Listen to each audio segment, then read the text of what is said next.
მშვიდობის ყველას გილოცავთ საქართველოს დამოუკიდებლობის დღეს. უღრმესი მადლობა და პატივისცემა ყველას მათ, ვინც დღევანდელ დღემდე 2017 წლის 26 მაისამდე მოგვიყვანა. განსაკუთრებული დაფასება ყველა იმ ადამიანს, რომელმაც გადადო უკლებლივ ყველაფერი, საიმისოდ რომ ეს ქვეყანა ყოფილიყო ოდითგანვე და ყველანაირად უკვე თვითყოფადი და ეზრუნა საკუთარ ბედზე და მომავალზე შრომით და რაც მთავარია ყველას დაფასებით, ვინც შრომობს და იწვევს ამ ქვეყნის დამოუკიდებლობის და თვითყოფადობისთვის. ქართულმა ბიზნესმა ძალიან საინტერესოდ ვიულოცა შეიძლება ითქვას დიახ საკუთარ ქვეყანას, მოსახლეობას, პარტნიორებს, მეგობრებს, რა ვიცი, ყველას 26 მაისი გუშინ მართლაც ძალიან მნიშვნელოვანი დღე იყო. საქართველოს ბანკმა საერთაშორისო ბაზრებზე 500 მილიონი ლარის ობლიგაციები განათავსა. აქ ნუ მიაქცევთ ყურადღებას თვითონ თანხას 500 მილიონის დოლარი შემოვა ამ ქვეყანაში, რომელიც ცხადია ძალიან მნიშვნელოვანია. თვითონ მნიშვნელოვანია ის, რომ ლარში თავსდება ობლიგაციები. ეს პირველი პრეცედენტია, როდესაც საქართველოს საფინანსო ინსტიტუტი, კომერციული ბანკი საერთაშორისო ბაზრებზე ლარში დენომინირებულ ობლიგაციებს ყიდის. ეს არის პირველი პრეცედენტი, როდესაც საქართველოს საფინანსო ინსტიტუტი ლარში დენომინირებულ ობლიგაციებს ყიდის საერთაშორისო ბაზრებზე. ეს იმას ნიშნავს, რომ ჩვენი ქვეყნის ინვესტორები, რომლებიც ჩვენს ქვეყანაში ახდენენ ინვესტირებას, ენდობიან ეროვნულ ვალუტას. ეს არის სამწლიანი ობლიგაციები 11%-ის შემოსავლიანობით. მთავრობის ხდომაზე გიორგი კვირიკაშვილის მიერ გაკეთებული ამ განცხადებიდან რამდენიმე საათში საქართველოს ბანკში გამართულ პრესკონფერენციაზე 500 მილიონი ლარის ბონდების განთავსებას პირველმა ვიცე-პრემიერმა დიმიტრი კუმციშვილმა ისტორიული დღე უწოდა. უცხო ქვეყნის ინვესტორებმა გამოხატეს ნდობა პირველი ფასიანი ქაღალდის მიმართ, რომელიც კორპორატიული ბაზრის მხრიდან იყო განთავსებული. ეს ნიშნავს იმას, რომ აუცილებლად მოხდება შემდგომი განთავსებებით. ერთ-ერთი ყველაზე დიდი პრობლემა, რომელიც ჩვენ დღეს გაგვაჩნია მოზიდულ სახსრებში ლარის რესურსი, სწორედ ამ ნაწილს პრაქტიკულად დაფარავს ეს გადაწყვეტილება. დიმიტრი კუმციშვილმა ბანკის მენეჯმენტის მიერ გაწეულ სამუშაოზე, მართლაც დიდ სამუშაოზე ისაუბრა. აღნიშნა, რომ არ არის მარტივი და არც კერძო სექტორი, მით უმეტეს უცხოეთში ენდონ შენი ქვეყნის ვალუტას, ენდონ ქვეყანას და ენდონ ამ კონკრეტულ ქვეყანაში კომპანიას, თუნდაც ისეც როგორც საქართველოს ბანკია. საერთაშორისო ინვესტორებმა იყიდეს 500 მილიონი ლარის ობლიგაციები საერთაშორისო ბაზარზე. ეს ნიშნავს, რომ 500 მილიონი ლარის დოლარები შემოვა ქვეყანაში. ეს ნიშნავს იმას, რომ საქართველოს ეკონომიკური პოლიტიკისადმი, ფისკალური და მონეტარული პოლიტიკისადმი ინვესტორებს აქვს ძალიან დიდი ნდობა. როგორც აღნიშნე, ეს გახლავთ პირველი შეხვედრა. პირველი შემთხვევა, როცა ქართულმა კომპანიამ საერთაშორისო ობლიგაციები ადგილობრივ ვალუტაში განათავსა. ობლიგაციების საპროცენტო განაკვეთი 11% შეადგენს, ხოლო ვადა 2020 წლის ივნისამდეა. საქართველოს ბანკის ლარით დენომინირებული ევროობლიგაციები ირლანდიის საფონდო ბირჟაზე განთავსდა. იმისათვის, რომ ავიცილოთ ფინანსური რისკები გაცვლით კურსთან დაკავშირებით, უმჯობესია, რომ ვალდებულებები გქონდეს იმ ვალუტაში, რომელშიც გვაქვს შემოსავლები. ამ შემთხვევაში ძალიან კარგი ფაქტია, რომ ამ ვალდებულებების აღება მოხდა ლარში, ანუ სავალუტო რისკის აცილება ხდება. ამავე დროს ეს არის ნიშანი იმის, რომ უცხოური ინვესტორები ენდობიან საქართველოს ეკონომიკას, მათ აქვთ იმედი, რომ ისინი კარგ ინვესტიციას გააკეთებენ. საქართველოს ბანკს მადლობა მის მენეჯმენტს, გუნდს. ულოცავ სხვასთან ერთად ვისთვისაც ვისალოცია ნამდვილად ეს და დარწმუნებული ვარ გულწრფელად იღებთ ყველანი მილოცვებს საქართველოს დამოუკიდებლობის 26 წლისთავთან დაკავშირებით. საქართველოს ბანკს კი მადლობა 26 წლის თავზე ქვეყნისთვის ასეთი მნიშვნელოვანი საჩუქრისთვის. არ ვიცი რამდენად გასაგებად გადმოგეცით ეს რამდენად მნიშვნელოვანი ამბავი იყო, თუმცა ერთს გეტყვით დანამდვილებით, რომ ლარში ევროობლიგაციების დენომინირება ნამდვილად არ იქნება ის თემა, რომელთა ჩვენ მოვრჩევით საუბარს. ცხადია, შემდეგ კვირაში ჩვენ ამ თემაზე საუბარს გავაგრძელებთ. ასევე კიდევ ერთი მადლობა საქართველოს ბანკის იმ წამოწყებისთვის, რასაც ეროვნული სიმბოლიკის პოპულარიზაციისთვის აკეთებს ბანკი თავისი არაჩვეულებრივი რამდენიმე ვიდეოს საშუალებით.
საქართველოს ამ ადამიანების ერთობა ქმნის.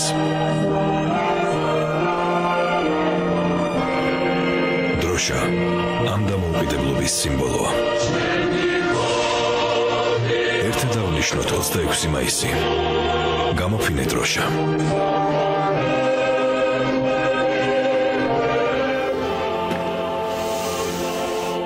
ასეა, კიდევ ერთხელ გილოცავთ ყველას. მინდა რომ მრავალს დაესწროთ ამ დღესასწაულს წარმატებულ და მდიდარ ქვეყანაში. მერწმუნეთ ეს უმნიშვნელოვანესია.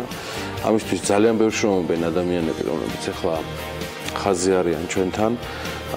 ნაწილს მათ ემიგრანტები ჰქვია, რომლებიც ცხოვრობენ საქართველოს ფარგლებს გარეთ, ნაწილს უბრალოდ დროებით წასულები არიან, სწავლობენ, შრომობენ საიმისოდ, რომ გამოყვებონ საკუთარი ოჯახები. ყველას მათ ასევე განსაკუთრებულად ულოცავ დღევანდელ დღეს და მადლობა ყველას, რომ ხართ ჩვენთან ერთად დილიდან ტელეპირველზე და გვისმენთ რადიო ჰერეთის და რადიო თბილისის საშუალებით.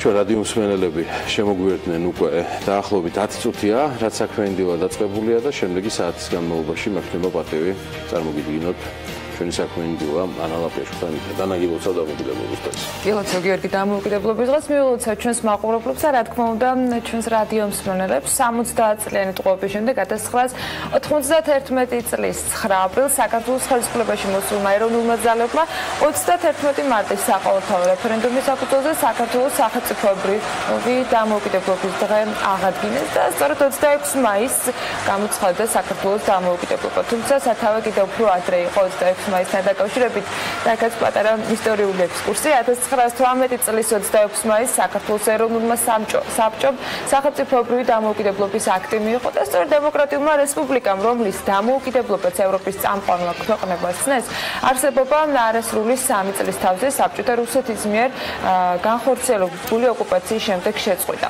დამოუკიდებლობის აღდგენა 70 წლის შემდეგ მოხერხდა 91 წელს. დამოუკიდებლობის დღეს კიდევ ერთხელ გილოცავთ და გისურვებთ, რომ არასოდეს გამხდარიყო სახელიდან მოსაპოვებელი, სხვა დანარჩენი პროგრესული რაწყოთლებებისათვის კი კიდევ უფრო მეტი წარმატება. დამოუკიდებლობის დღისადმი მიწურულნი ღონისძიებები დღეს დილიდან საქართველოს მასშტაბით თითქმის ყველა ქალაქში აღინიშნება. 11 საათიდან დაიწყება ოფიციალურად ზეიმი, რომელსაც სახალხო ზეიმად აცხადებენ და დღის კულმინაცია შოთა რუსთაველის თემატიკაზე აწყობილი გალა კონცერტი იქნება დედაქალაქში, რომელიც ზუსტად 21 საათზე უნდა დაიწყოს. თავისუფლების მოედანზე თვალსაზრისით თითქმის დასრულებულია წინასწარი სამზადისი, საკმაოდ ვრცელი იყო ეს სამზადისი და მოსამზადებელი პერიოდი. თავდაცვის სამინისტროს ღონისძიებისათვის სცენა კონსტრუქციის აგება საღამოსვე დასრულდა. რამდენიმე საათში რუსთაველის გამზირზე მისულ სტუმრებს არაერთი საინტერესო სივრცე გასართობი შემეცნებითი საბავშვო საქველმოქმედო და სპორტული ღონისძიება დახვდება და რა თქმა უნდა განუყოფელი კომპონენტი, რომელიც წვევამდელების სამხედრო ფიცის დადებას გულისხმობს. თათია ჩაფიჩაძე იმყოფება ახლა თავისუფლების მოედანზე და სწორედ ის დაგვანახებს, როგორი არის წინასწარი სამზადისი, რაღაც 3 საათი რჩება ოფიციალურად ამ ღონისძიების გახსნამდე. თათია, თუ მოვიდნენ უკვე წვევამდელები და რა ხდება თავისუფლებაზე? მშვიდობის ანა, პირველ რიგში გიერთდებით მილოცვაში და სრულიად საქართველოს ულოცავს საქართველოს დამოუკიდებლობის დღეს. ჩვენ ამ წუთებში ვიმყოფებით თავისუფლების მოედანზე, სადაც საქართველოს დამოუკიდებლობის დღე ტრადიციული საზეიმო ღონისძიებებით აღინიშნება. ამ წუთებში ადგილზე უკვე მიმდინარეობს გენერალური რეპეტიცია წლევანდელ დამოუკიდებლობის დღეს. წვევამდელები 300-მდე წვევამდელი დადებს სამხედრო ფიცს, ქვეყნის მთავარსარდალს კი პატაკს გენერალ-მაიორი ვლადიმერ ჩაჩიბაია ჩაიბარებს. თქვენ ალბათ უკვე გესმით სამხედრო ნაწილის ღონისძიების გენერალური რეპეტიცია. ამ წუთებში ადგილზე უკვე მოსულები არიან სამხედრო ქვედანაყოფები, გარდა წვევამდელებისა ადგილზე იმყოფებიან საქართველოს შეიარაღებული ძალების ის ქვედანაყოფები, რომლებმაც ბოლო წლების განმავლობაში, როგორც ქვეყნის შიგნით, ასევე ქვეყნის ფარგლებს გარეთ სხვადასხვა წარმატებებს მიაღწიეს. მათ შორის არის საქართველოს შეიარაღებული ძალების მე-12 ბატალიონის ნატოს სწრაფი რეაგირების ალფა ასეული და ასევე თავდაცვისა და საჰაერო და ავიაციის სარდლობა. დღევანდელ თავისუფლების დამოუკიდებლობისადმი მიძღვნილ დღეს აქ მოვლენ საქართველოს პრეზიდენტი გიორგი მარგველაშვილი და ასევე ქვეყნის პრემიერ-მინისტრი გიორგი კვირიკაშვილი. სამხედრო მოსამსახურეებს კი სიტყვით მიმართავს თავდაცვის მინისტრი ლევანი ზორია. გარდა ზემოჩამოთვლილი პირებისა, იგეგმება ასევე აღმასრულებელი და საკანონმდებლო ორგანოს წარმომადგენლების ქვეყნების ელჩების, სამხედრო ატაშეების მოსვლა და რასაკვირველია, დღევანდელ ღონისძიებაზე ელოდებიან საქართველოს რიგით მოქალაქეებს. მე გეტყვით, რომ აქ გარდა უშუალოდ სამხედრო წარმომადგენლებისა არის გამოფენილი სამხედრო ტექნიკაც, მათ შორის არის ქვეითთა საბრძოლო მანქანა დიდგორი, ლაზიკა, ასევე სხვადასხვა სამხედრო აღჭურვილობები.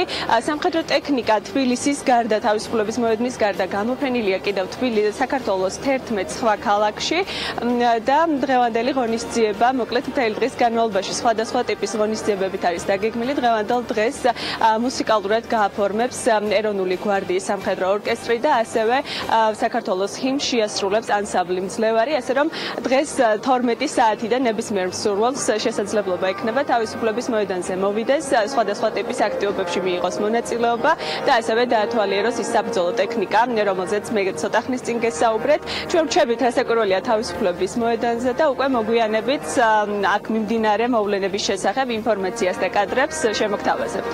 მადლობა თათია ჩაფიჩაძესთან ერთად ჩვენ დილიდან ნინი ლონგურაშვილი ყავს ამ მოკვდებლობის დღეს აღსანიშნად რუსთაველის გამზირზე გაშვებული. ასევე მარიამ ადამია შემოგვერდება რაბათიდან საგანგებო დღევანდელი დღისათვის, სწორედ წლევანდელი 26 მაისისთვის, რომელიც შოთა რუსთაველის წლად არის და დამოუკიდებლობის დღედ არის გამოცხადებული ამ შემთხვევაში. გვექნება ჩართვები და ეს პრინციპში არ არის სრულად ვერ ავითვისეთ ის მასშტაბი, რომელიც დღევანდელ დღეს ამ შემთხვევაში მოიცავს მცხეთა, ფოთი, გორი, ქუთაისი, ზუგდიდი, ახალციხე, ოზურგეთი, ამბროლაური. ზოგადად დიდია ჩამონათვალი იმ ღონისძიებების და იმ ქალაქების, სადაც 26 მაისის აღნიშვნა მოხდება. დამოუკიდებლობის დღეს გილოცავთ კიდევ ერთხელ და შევეცდებით, რომ დილიდან საქმიანი და სწორედ ამ განწყობით დაიწყოს დღევანდელი დღეც და მაინც და გადავხედოთ 26 მაისის კალენდრის სკოლარს, რითია კიდევ ეს დღე გამორჩეული. დღეს 26 მაისს საქართველოს დამოუკიდებლობის დღე აღინიშნება. საქართველოს ეროვნული საბჭოს მიერ მიღებული დამოუკიდებლობის აქტი იყო დოკუმენტი, რომლითაც საქართველოს დემოკრატიული რესპუბლიკის დამოუკიდებლობა გამოცხადდა. საქართველოს ეროვნულმა საბჭომ 5 საათსა და 10 წუთზე ერთხმად დაამტკიცა საქართველოს დამოუკიდებლობის აქტი.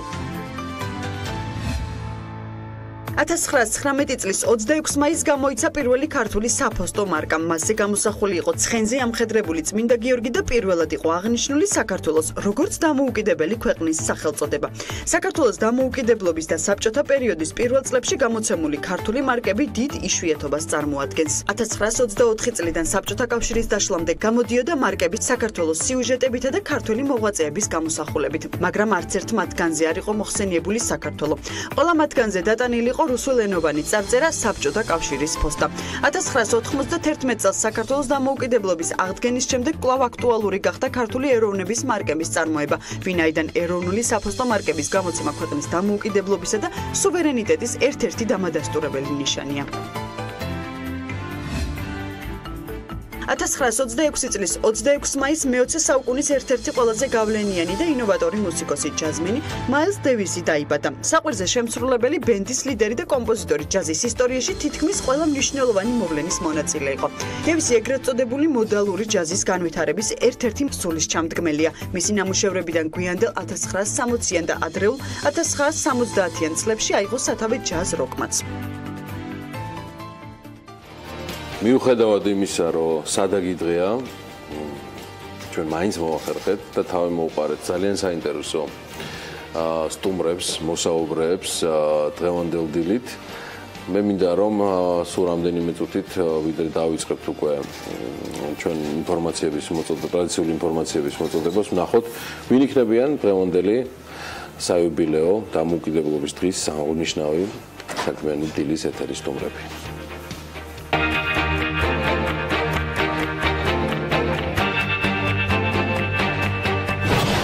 საქართველოს დამოუკიდებლობის დღეც საქმიანად იწყება. 26 მაისის საქმიანი განწყობისათვის კი დილიდან ზრუნავენ. ლევან ხარატიშვილი, კულტურის მინისტრის მოადგილე, ეფრემ ურუმაშვილი, ფინანსისტი, სამართლის რუბრიკის სტუმრები ელენე ჩომახიძესთან ბიზნესმენი, არიკ დეველოპმენტის გენერალური დირექტორი დევიდ ლი, ნიკა ობოლაძე, პოლიტიკური პარტია გირჩის წევრი და რომან კაკულია, დარგობრივი ეკონომიკის და ეკონომიკური პოლიტიკის კომიტეტის თავმჯდომარე იქნებიან. დილა უნდა იყოს საქმიანი და რა თქმა უნდა ტევ პირველზე.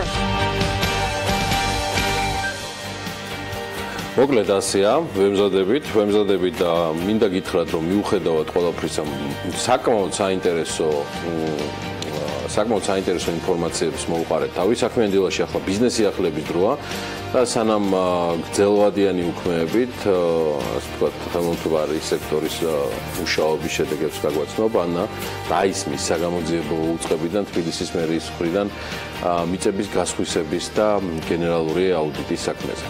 მშვიდობის კიდევ ერთხელ ძალოვანი უწყებებისგან არც არაფერია, კონკრეტულად მიწების გასხვისებასთან დაკავშირებით გარდა იმ ცნობილი ბრიფინგისა, როცა შინაგან საქმეთა სამინისტროში ჟურნალისტებს კადრები აჩვენეს და თან უყვებოდა რა ჩანდა ამ კადრებში, არა და რაც ჩანდა, კარგად ჩანდა და მოყოლა სულ არ იყო საჭირო მithumetes ინტერპრეტაცია.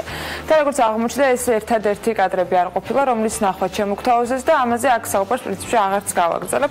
საკითხი სულ სხვა მიმართულებით დგას, გამოძიება რა სიტყვის ამ ყველაფერთან დაკავშირებით, ან ჩხუბის ამ მხოლოდ იარაღის ტარებას არ გულისხმობ, კონკრეტულად მიწის კონკრეტულ სქემით გადაცემაზე, თუმცა ამაზე ჯერ რაიმე საგამოძიებო თქვათ უწყების პასუხი არ გვაქვს.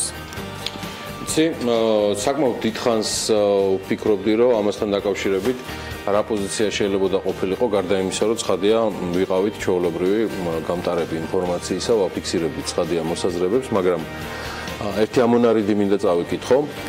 ყველაზე მთავარი ამ შემთხვევასთან დაკავშირებით არის ის, რომ არ დაზიანდეს აუდიტორის როგორც ინსტიტუტის რეპუტაცია და მისი საქმიანობა, რადგან ეს არის ყველაზე მნიშვნელოვანი ინსტიტუტი და მაკონტროლებელი ორგანო პარლამენტისთვის. ჩვენ არ და ვერ დაუშვებთ, რომ აუდიტორის ინსტიტუტის იმიჯის, მისი საქმიანობის დაზიანება მოხდეს რაიმე კუთხით ამ ინციდენტის გამო. რაც შეეხება თავად დაპირისპირების ფაქტს, ვფიქრობ, რომ გონივრულ დროში, როცა გამოძიება დასრულდება და სამართლებრივი შეფასებები გაკეთდება, თუ რა მოხდა რეალურად, გაირკვევა სიმართლე, ამის შემდეგ გავაკეთებ პოლიტიკურ შეფასებას. ეს განცხადება არჩილ თალაკვაძეს ეკუთვნის, რომელიც ფრაქცია ქართული ოცნების თავმჯდომარეა. მე მინდა უბრალოდ +1 დავწერო საკუთარი სახელით, ასე ვთქვათ, ამ განცხადებასთან მიმართებაში, რომელიც ყველაზე დაბალანსებული და ყველაზე სახელმწიფოებრივი შეფასება არის ბოლო პერიოდში გაკეთებული განცხადებებიდან, რომელიც ამ ინციდენტს ეხმაურებოდა სხვადასხვა სახელმწიფო მოხელეების მხრიდან. ესეც გადახვევა ერთგვარი და ეხლა კი ნამდვილად ანა შენჯერია რომ მიღმა დავალდებით აუცილებლად სწორედ საგამოძიებო უწყების მუშაობის შედეგებს და პასუხებს იმ კითხვებზე, რომელიც ამ საქმესთან დაკავშირებით არსებობს. ჩვენ კი ბიზნესის ახალები გველოდება და ბევრად საინტერესო ინფორმაციები.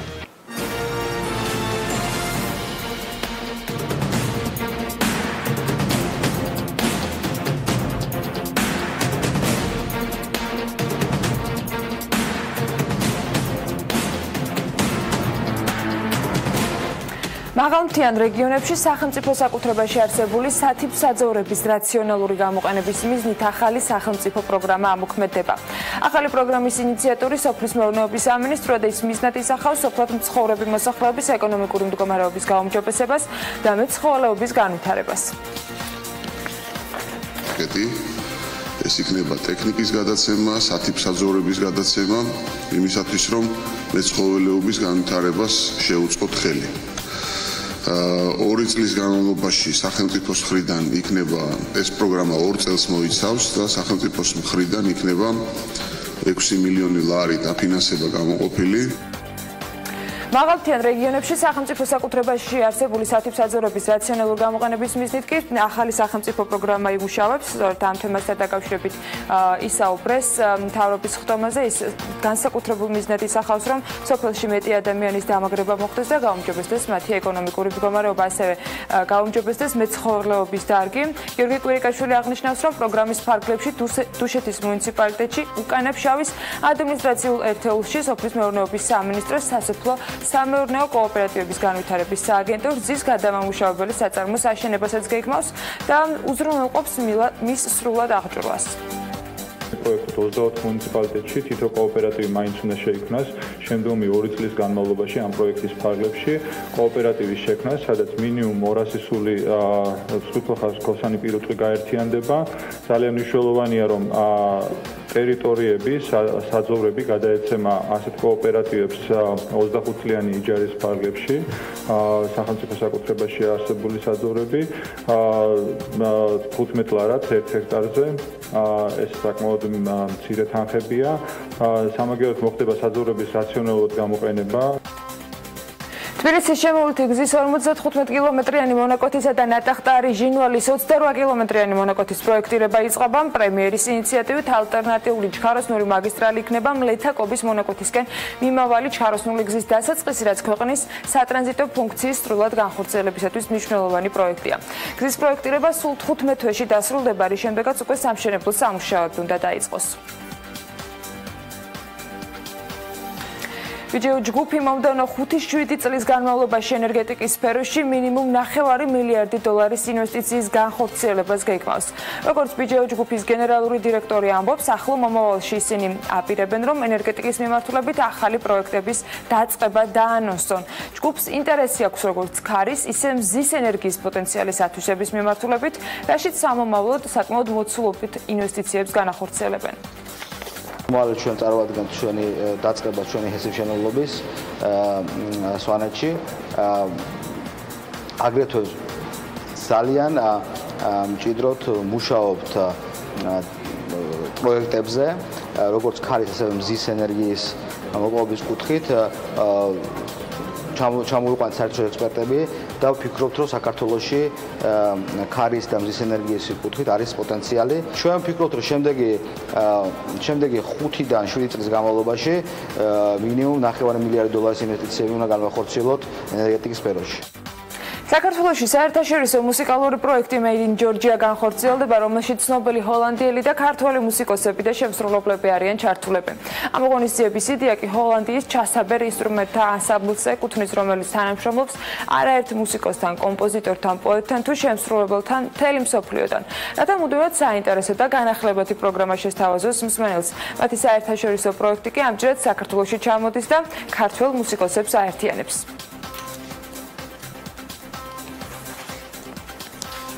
ლონდონის საერთაშორისო გამოფენაში London Wine Fair 2017, რომელიც საგამოფენო ცენტრ Kensington ოლიმპიაში გაიმართება, ქართული ღვინის მწარმოებელი 17 კომპანია იღებდა მონაწილეობას. გამოფენა ერთ-ერთი წარმატებული გამოფენა დიდ ბრიტანეთში, რომელიც ღვინის ინდუსტრიაში მოღვაწე უამრავ ვიზიტორს იზიდავს ერთდროულად. გამოფენას უკვე დაესწრნენ იმპორტიორები, დისტრიბუტორები, რესტორნებისა და ბარების მფლობელები, ბლოგერები და მედიის წარმომადგენლები. მასში მონაწილეობა უნიკალური შანსი იყო ქართული ღვინის მწარმოებელი კომპანიებისათვის და მათ შეძლეს რომ წარედგინათ საკუთარი პროდუქცია როგორც ევროპელი მომხმარებლებისათვის, ასევე იქ დამსწრე საზოგადოებისათვის, რაც კიდევ უფრო შეუწყობს ხელს ქართული ღვინის ექსპორტის ზრდას და ბაზარზე ლოიალურობის დამკვიდრებას. რამდენიმე დღეში დედაქალაქის ცენტრში კიდევ ერთი მაღალი კლასის სასტუმრო დაიწყებს ფუნქციონირებას. 5 ვარსკვლავიანი იოტა ჰოტელ თბილისი 90 ნომერზეა გათვლილი და ის ოფიციალურად 2 ივნის უნდა გაიხსნას. მარკეტინგის დირექტორის თამარა ჯავახაძის განმარტებით, იოტა ქართული ბრენდია, რომელიც სასტუმროს ბაზარზე პოზიციონირებას მალე დაიწყებს. მისივე ინფორმაციით, ვერტიკალური ბაღი ქართული ენდემური ჯიშების მცენარეებით იქნება აქ გაწყობილი და ამ სასტუმრომ შესაძლოა გინესის რეკორდების დამყარება კი შეძლოს. როგორც სასტუმროს მარკეტინგის დირექტორი ამბობს, სასტუმროში განთავსებულ რესტორან ღუმელში დამონტაჟებული იქნება უზარმაზარი ღუმელი და სწორედ ამიტომ მოლაპარაკებები და კონსულტაციები კომპანია გინესთან მიმდინარეობს, რათა საბოლოო დადასტურების შემთხვევაში ღუმელმა შესაბამისი აღიარება მოიპოვოს. ქართულ მომხმარებელს კი ქართული ზეთისხილის შეძენა უკვე შეუძლია, როგორც კომპანიის დამფუძნებელი გიორგი სვანიძე ამბობს, ადგილობრივ ბაზარზე მსგავსი ქართული პროდუქცია არ არსებობს. პროექტის საინვესტიციო ღირებულებამ 5 მილიონი ლარი შეადგინა. ზეთისხილის საწარმო ულტრათანამედროვე ტექნოლოგიებით არის აღჭურვილი, რაც უმაღლესი ხარისხის კონკურენტუნარიანი ქართული პროდუქციის წარმოების საშუალებას იძლევა. ამასთან კომპანია სამომავლოდ პროდუქციის ექსპორტზე გატანასაც გეგმავს. ამ ეტაპზე კი მიმდინარეობს მოლაპარაკებები ევროპის ქვეყნებთან და ამერიკის შეერთებულ შტატებთან.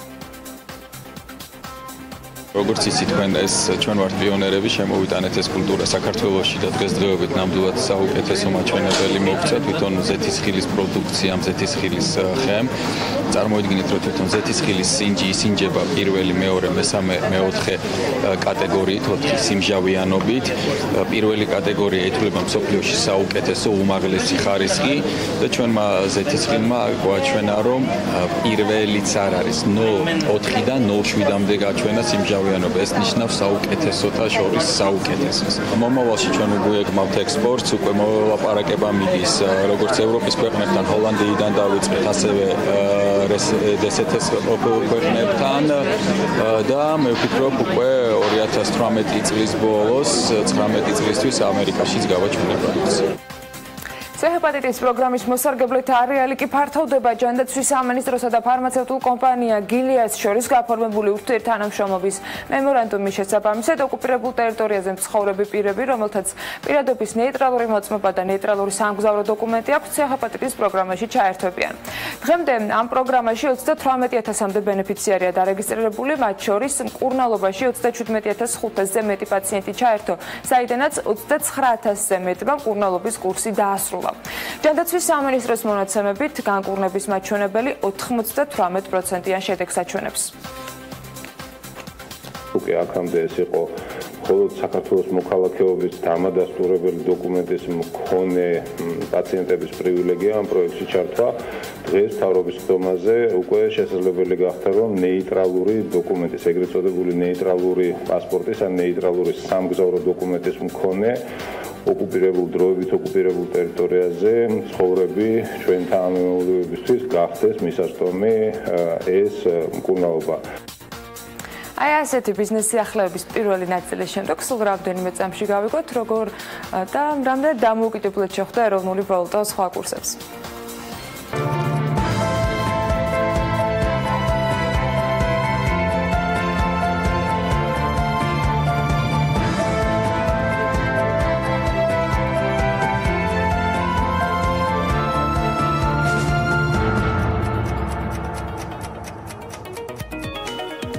გუშინ ლარი ყველა ვალუტის მიმართ გამყარდა, დღეს კი გაუფასურდა, თანაც მნიშვნელოვნად დავიწყოთ დოლარით.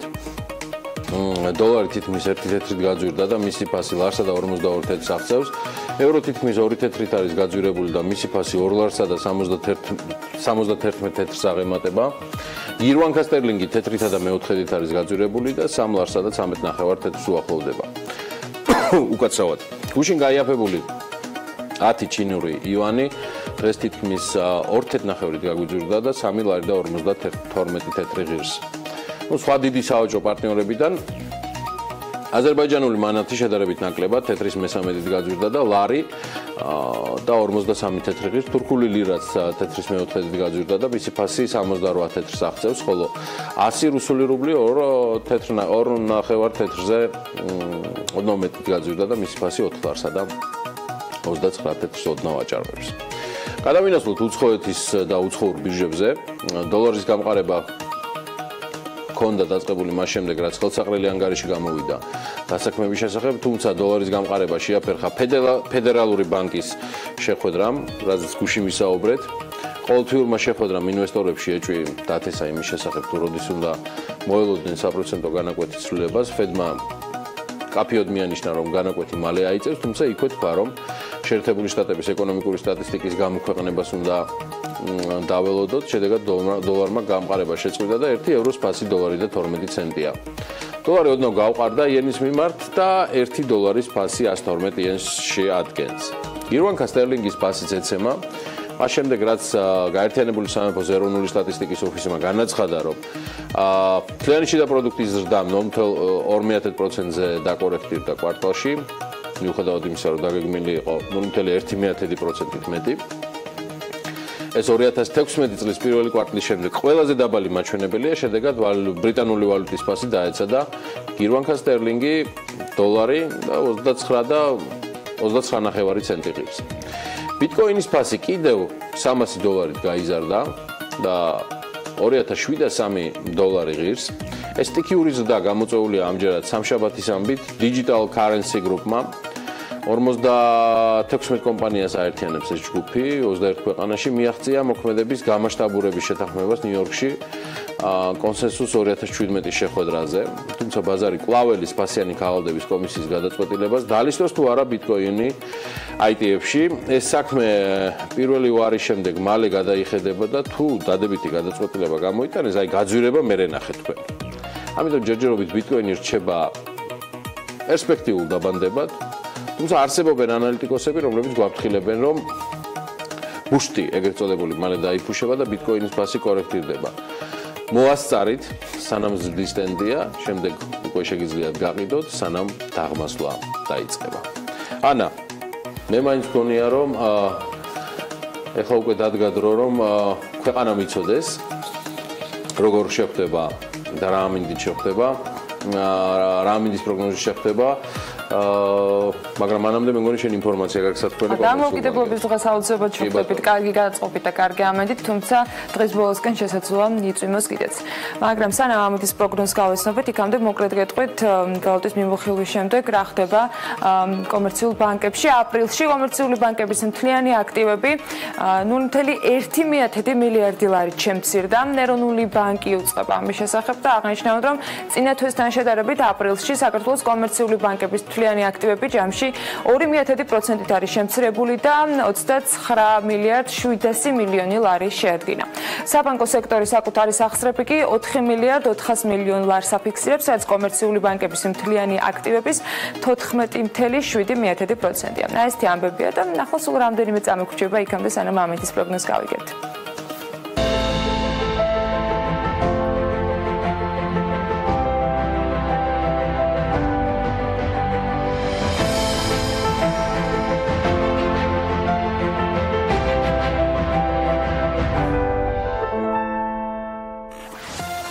მზიანი და საკმაოდ თბილი ამინდია საქართველოს მასშტაბით, თუმცა არც ცლად საზაფხულო, მიუხედავად იმისა, რომ გაზაფხული უკვე იწურება 26 მაისია დღეს და სწორედ დამოუკიდებლობის დღესთან დაკავშირებით, ან შესაძლოა სრულიადად დამოუკიდებლად, გარემოს ეროვნული სააგენტო გატყობინებს, რომ ამინდი საქართველოში განპირობებული იქნება ამიერკავკასიის ჩრდილოეთიდან მოქმედი ცივი ჰაერის მასების და სამხრეთ რაიონებიდან გავრცელებული თბილი ჰაერის მასების ურთიერთქმედებით შესაბამისად, დრო გამოშვებით ღრუბლიანობის მატებას მაინც ველოდებით, დასავლეთ საქართველოში უნალექოთ ჩაივლის დღე და აღმოსავლეთ საქართველოში ზოგან შესაძლოა ხანმოკლე წვიმაც იყოს. იქ როლებს აღმოსავლეთის მიმართულების ქარი. რა ხდება ახლა ქალაქების მიხედვით სოხუმში 24 გრადუსი იქნება და უნალექოდ ჩაივლის დღე ისე როგორც ბათუმში. ქობულეთში 1 გრადუსით მეტი 25 გრადუსი დაფიქსირდება, ქუთაისში კი 28 გრადუსამდე კათვება ჰაერი, ზუგდიდში 27 გრადუსი იქნება, ისე როგორც ოზურგეთში. ონში უმეტესად უნალექოდ ჩაივლის დღე და 25 გრადუსია მოსალოდნელი, გორში 27 გრადუსი, ცხინვალში 26 გრადუსი იქნება, მარნეულში კი 27 გრადუსი დაფიქსირდება. რუსთავში 25 გრადუსს ელოდებიან სინოპტიკოსები, ახალციხეში 22 გრადუსს, ბორჯომშიც 22 გრადუსი დაფიქსირდება, ბაკურიანში კი 17 გრადუსი იქნება მაქსიმალური ტემპერატურა დღის განმავლობაში, ისევე როგორც ახალქალაქში. სტეპანწმინდაში 15 გრადუსია მოსალოდნელი, მთელავში დღის ბოლოს შესაძლოა ხანმოკლე წვიმაც იყოს, მაგრამ დღის განმავლობაში 25 გრადუსამდე მაინც გათბება ჰაერი და რაც შეეხება დედაქალაქს, რო გამოშვებით ღრუბლიანების მატებას ველოდებით, დღის ბოლოს აქაც შესაძლოა წვიმა იყოს, იქ როლებს აღმოსავლეთის მიმართულების ქარი და ჰაერის მაქსიმალური ტემპერატურა იქნება 25 გრადუსი. გვაქვს პატივი, რომ 26 მაისის საქმიანი დილა წარმოგიდგინოთ ტევ პირველზე და მაუწყებლობთ რადიო ჰერეთის და რადიო თბილისის ტალღებზე 102 და 8 და 93 და 5. დიდი მადლობა ყველას, ვინც ჩვენთან ახლა პირდაპირ კავშირზე იმყოფებით, გვიყურებთ და გვისმენთ.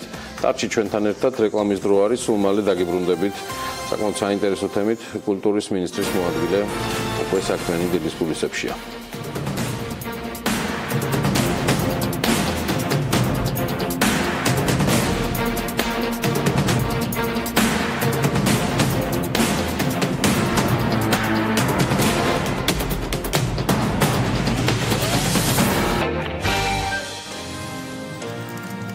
რეკლამის შემდეგ დავბრუნდით პირდაპირ ეთერში საქმიანი დილას უყურებთ და გვისმენთ ჩვენი რადიო მსმენელები, რადიო ჰერეთზე და თბილისზე. ღამე მუზეუმში საქართველოს კულტურისა და ძეგლთა დაცვის სამინისტროს ინიციატივით მუზეუმის საერთაშორისო დღესადმი მიძღვნილი ღონისძიებების ფარგლებში ხვალ 27 მაისს გაიმართება აქცია ღამე მუზეუმში. აქციის ფარგლებში საქართველოს თითქმის ყველა მუზეუმი დამთვალიერებელს სრულიად უფასოდ უმასპინძლებს და მუზეუმი ღამის პირველ საათამდე იქნება ღია, მათთვის სპეციალური პროგრამაც შემუშავდება. თავად მონაწილე გახდებიან ამ პროგრამის ის ადამიანები, ვინც გადაწყვეტენ, რომ სწორედ ხვალ იყვნენ მუზეუმის სტუმრები. აი, როგორ იქნება პროგრამა, რა სიურპრიზებია და რა სიახლეებია, ამას ლევან ხარატიშვილისგან გავიგებთ, კულტურის მინისტრის მოადგილეს უმასპინძლობთ საქმიანი დილაში. მოგესალმებით, ბატონო ლევან, მადლობა, რომ ხართ ჩვენთან ერთად. დამოუკიდებლობის დღეს გილოცავთ პირველ რიგში. დღეს კულტურის სამინისტრო განსაკუთრებით იქნება მობილიზებული ჯერ დღევანდელ დღესთან დაკავშირებით და ხვალაც არანაკლებ მნიშვნელოვანი პროგრამა გაქვთ. რას გულისხმობს ღამე მუზეუმში? პირველ საათამდე იქნება ღამით მუზეუმში სტუმრობის შესაძლებლობა. კი ბატონო, მივესალმებ თქვენს მაყურებელს. საქართველოს შემთხვევით ულოცავთ საქართველოს დამოუკიდებლობის დღეს. კულტურის სამინისტრო, როგორც თქვენ ბრძანებთ, განსაკუთრებული ასე ვთქვათ მობილიზების რეჟიმში არის უკვე რამდენიმე დღეა და არა მხოლოდ ჩვენ გვიამაყება ის, რომ შარშან როდესაც ფართომასშტაბიანი ასე ვთქვათ ღამე მუზეუმის ინიციატივით გამოვედით, 28000-მდე დამთვალიერებელი მხოლოდ ერთ საღამოს მოვიდა საქართველოს მუზეუმებში, რაც უპრეცედენტო რაოდენობა არის საერთოდ ქართული ასე ვთქვათ მუზეუმების ისტორიაში მონახულ დამთვალიერებთა რაოდენობის. ამიტომაც გადავწყვიტეთ, რომ უფრო ფართომასშტაბიანი ყოფილიყო ეს აქცია ყოველ წელს. წელს უფრო გაიზარდა მუზეუმების რაოდენობა, თუ შარშანი იყო დაახლოებით, ასე ვთქვათ, 70-მდე მუზეუმი მთელი საქართველოს მასშტაბით, წელს უკვე არის 90-მდე მუზეუმი და აქ არის დაახლოებით 37 მუზეუმი, რომელიც სამინისტრო სისტემაში შემავალი მუზეუმები არიან და დანარჩენი მუზეუმები, რომლებიც საქართველოს რეგიონებში მუნიციპალური დაქვემდებარების. ძალიან მნიშვნელოვანია ის გარემოება, რომ თავად არსი, ასე ვთქვათ, ამ ღამე მუზეუმის მდგომარეობს იმაში, რომ საზოგადოებას ჩვენ მუზეუმები წარუდგინოთ აბსოლუტურად განსხვავებული იერით და სახით. იმიტომ რომ მივიწყებას ნელ-ნელა უნდა მიეცეს ის ტრადიციული, ასე ვთქვათ, საგამოფენო ფორმატი, როდესაც მუზეუმი თითქოს და არ იყო იმდენად ინტერაქტიული, მუზეუმი არ იყო შეიძლება იმდენად საინტერესო დამთვალიერებლისთვის. ამიტომ ღამე მუზეუმის იდეა მდგომარეობს იმაში, რომ გააცოცხლოს მუზეუმი. ეს არის ცდელობა იმისა, რომ გარკვეული მუსიკალური აკომპანიმენტით, თეატრალიზებული პერფორმანსით, შესაბამისი აქტივობებით, ინტერაქტიული თამაშებით და ასე შემდეგ, მუზეუმი გახდეს ხელმისაწვდომი, ადვილად გასაგები და რაც თავარია საინტერესო და მიზიდველი. ფილმის სახელს უფრო ყავს ღამე მუზეუმში, აი ამ პროექტის ფარგლებში ალბათ განსაკუთრებით დამთვალიერებისთვისაც შესარჩევი უნდა იყოს, რომელ მუზეუმში წავიდეს, რომ არ იყოს რაღაცა საშიში ფილმის სცენარის მონაწილე. აი როგორ ხდება ამ სად ნახოთ პროგრამა, სადაც შეიძლება რომ შევარჩიოთ ჩვენთვის ასურვალი მუზეუმი. რა თქმა უნდა, მე სპეციალურად წამოვიღე, ჩვენ გვაქვს გამზადებული სამი ტიპის პროგრამა, ანუ ერთი პროგრამა, რომელიც ჩვენს ოფიციალურ ვებგვერდზე არის, სამინისტროს და ნებისმიერ მსურველს შეუძლია ნახოს, არის გათვლილი თბილისის მასშტაბით მუზეუმებზე და ჩამოწერილი არის საღამოს 6 საათიდან პრაქტიკულად ყველა ის აქტივობა, რომელიც დილის 2 საათამდე გრძელდება. მეორე პროგრამა ეს არის საქართველოს რეგიონებში ამ შემთხვევაში გაწერილი და მესამეს არის ინგლისურ ენაზე, რომელიც განსაკუთრებით საინტერესო იქნება ჩვენი ტურისტებისთვის და ასე ვთქვათ უცხოელი ადამიანებისთვის, რომლებიც ამ პერიოდში იქნებიან ჩვენს ქვეყანაში, ან დედაქალაქში. შესაბამისად, მე ვფიქრობ, რომ ძალიან მნიშვნელოვანი არის თავად თბილისის მერიის, ასე ვთქვათ, ინიციატივაც, რომელიც შემოუერთდა ამ აქციას, რომ ტრანსპორტი, საზოგადოებრივი ტრანსპორტი იყოს ხელმისაწვდომი, გახანგრძლივდეს მისი, ასე ვთქვათ, პერიოდი, კერძოდ დილის 2 საათამდე და არის სპეციალური მარშრუტები, რომლის მიხედვითაც ნებისმიერ მსურველს შეუძლია გადაადგილდეს ერთი მუზეუმიდან მეორე მუზეუმში. ანუ ერთდროულად რამდენიმე მუზეუმის ნახვის შესაძლებლობასაც თქვენ უზრუნველყოფთ ამ შემთხვევაში. სრულად კულტურის სამინისტროს ბიუჯეტი იქნება ყველაფრისთვის გამოყოფილი, რომ თუნდაც დამატებითი მუსიკალური გაფორმებები მოეწყოს, ტრანსპორტირება უზრუნველყოს და ასე შემდეგ. ხელფასის ანაზღაურება იმ ადამიანებს, რომლებიც იმუშაობენ ამ დროის განმავლობაში. ყველაფერი თქვენზეა თუ კერძო სექტორიც არის ამ შემთხვევაში თანამონაწილე? აი, ალბათ ძალიან კარგი საკითხია, რომ ამას შეეხეთ. ალბათ შეიძლება კერძო სექტორი უკვე ეტაპობრივად დაინტერესდეს, რომ შემოუერთდეს ამ აქციას მომავალში, მაგრამ ამ შემთხვევაში მხოლოდ სახელმწიფო რესურსებით, ასე ვთქვათ, არის გამოყოფილი ამისათვის. ჩვენი მიზანიც არის საერთოდ რომ კულტურა მიმზიდველი გახდეს კერძო სექტორისთვის, რათა მათ ინვესტირება მოახდინონ და არ იყოს ეს ასახული და მათთვის აღქმა არ იყოს კულტურისადმი, როგორც დავუშვათ ჰაერზე გადაყრილი თანხა, ან ერთჯერადი კონცერტი, ან ღონისძიება. აქედან გამომდინარე, ჩვენ ბუნებრივია გავაგზავნებთ კერძო სექტორთან აქტიურ მუშაობას, მაგრამ ჩვენ ამ შემთხვევაში ვცდილობთ, რომ საზოგადოებაზე ვიყოთ ორიენტირებულები, რათა მუზეუმებში დამთვალიერებელთა რაოდენობა გავზარდოთ. მაგალითად, მე შემიძლია სტატისტიკა მოგიყვანოთ, რომელიც საინტერესო არის, კერძოდ თუ 2014 წელს მუზეუმების დამთვალიერებელთა რაოდენობა შეადგენდა დაახლოებით 2.300.000 ადამიანს, 2014 წელს, 2016 წელს ეს რაოდენობა სამჯერ გაიზარდა, ანუ 6 მილიონამდე დამთვალიერებელი ყავს. ეს არის მუზეუმების ხარისხის გაუმჯობესება. ანუ ჩვენ მაქსიმალურად ვცდილობთ, რომ მუზეუმებში დაინერგოს ეს ტიპის პროგრამები, რომელიც უფრო საინტერესოს გახდეს. ექსპოზიციები უფრო საინტერესო ხდება. თვითონ მუდმივი და დროებითი გამოფენები. თავად მუზეუმების რაოდენობა თუ გაიზარდა, ლევან? მუზეუმების რაოდენობა მესამე წელიწადია რა სტატისტიკის დინამიკასაც თქვენ. მუზეუმების რაოდენობა ბუნებრივია იზრდება, მაგრამ ჩვენ ჯერ კონსერტები ალბათ ამაში გალერეები შედის, ხო, რაც თქვენ ჩამოთვალეთ? გალერეები შედის, ოღონდ სახელმწიფო, ასე ვთქვათ, სახელმწიფო გალერეები. მუზეუმების რაოდენობა იზრდება, მაგალითად, კერძო მუზეუმების რაოდენობაც იზრდება საკმაოდ საქართველოში.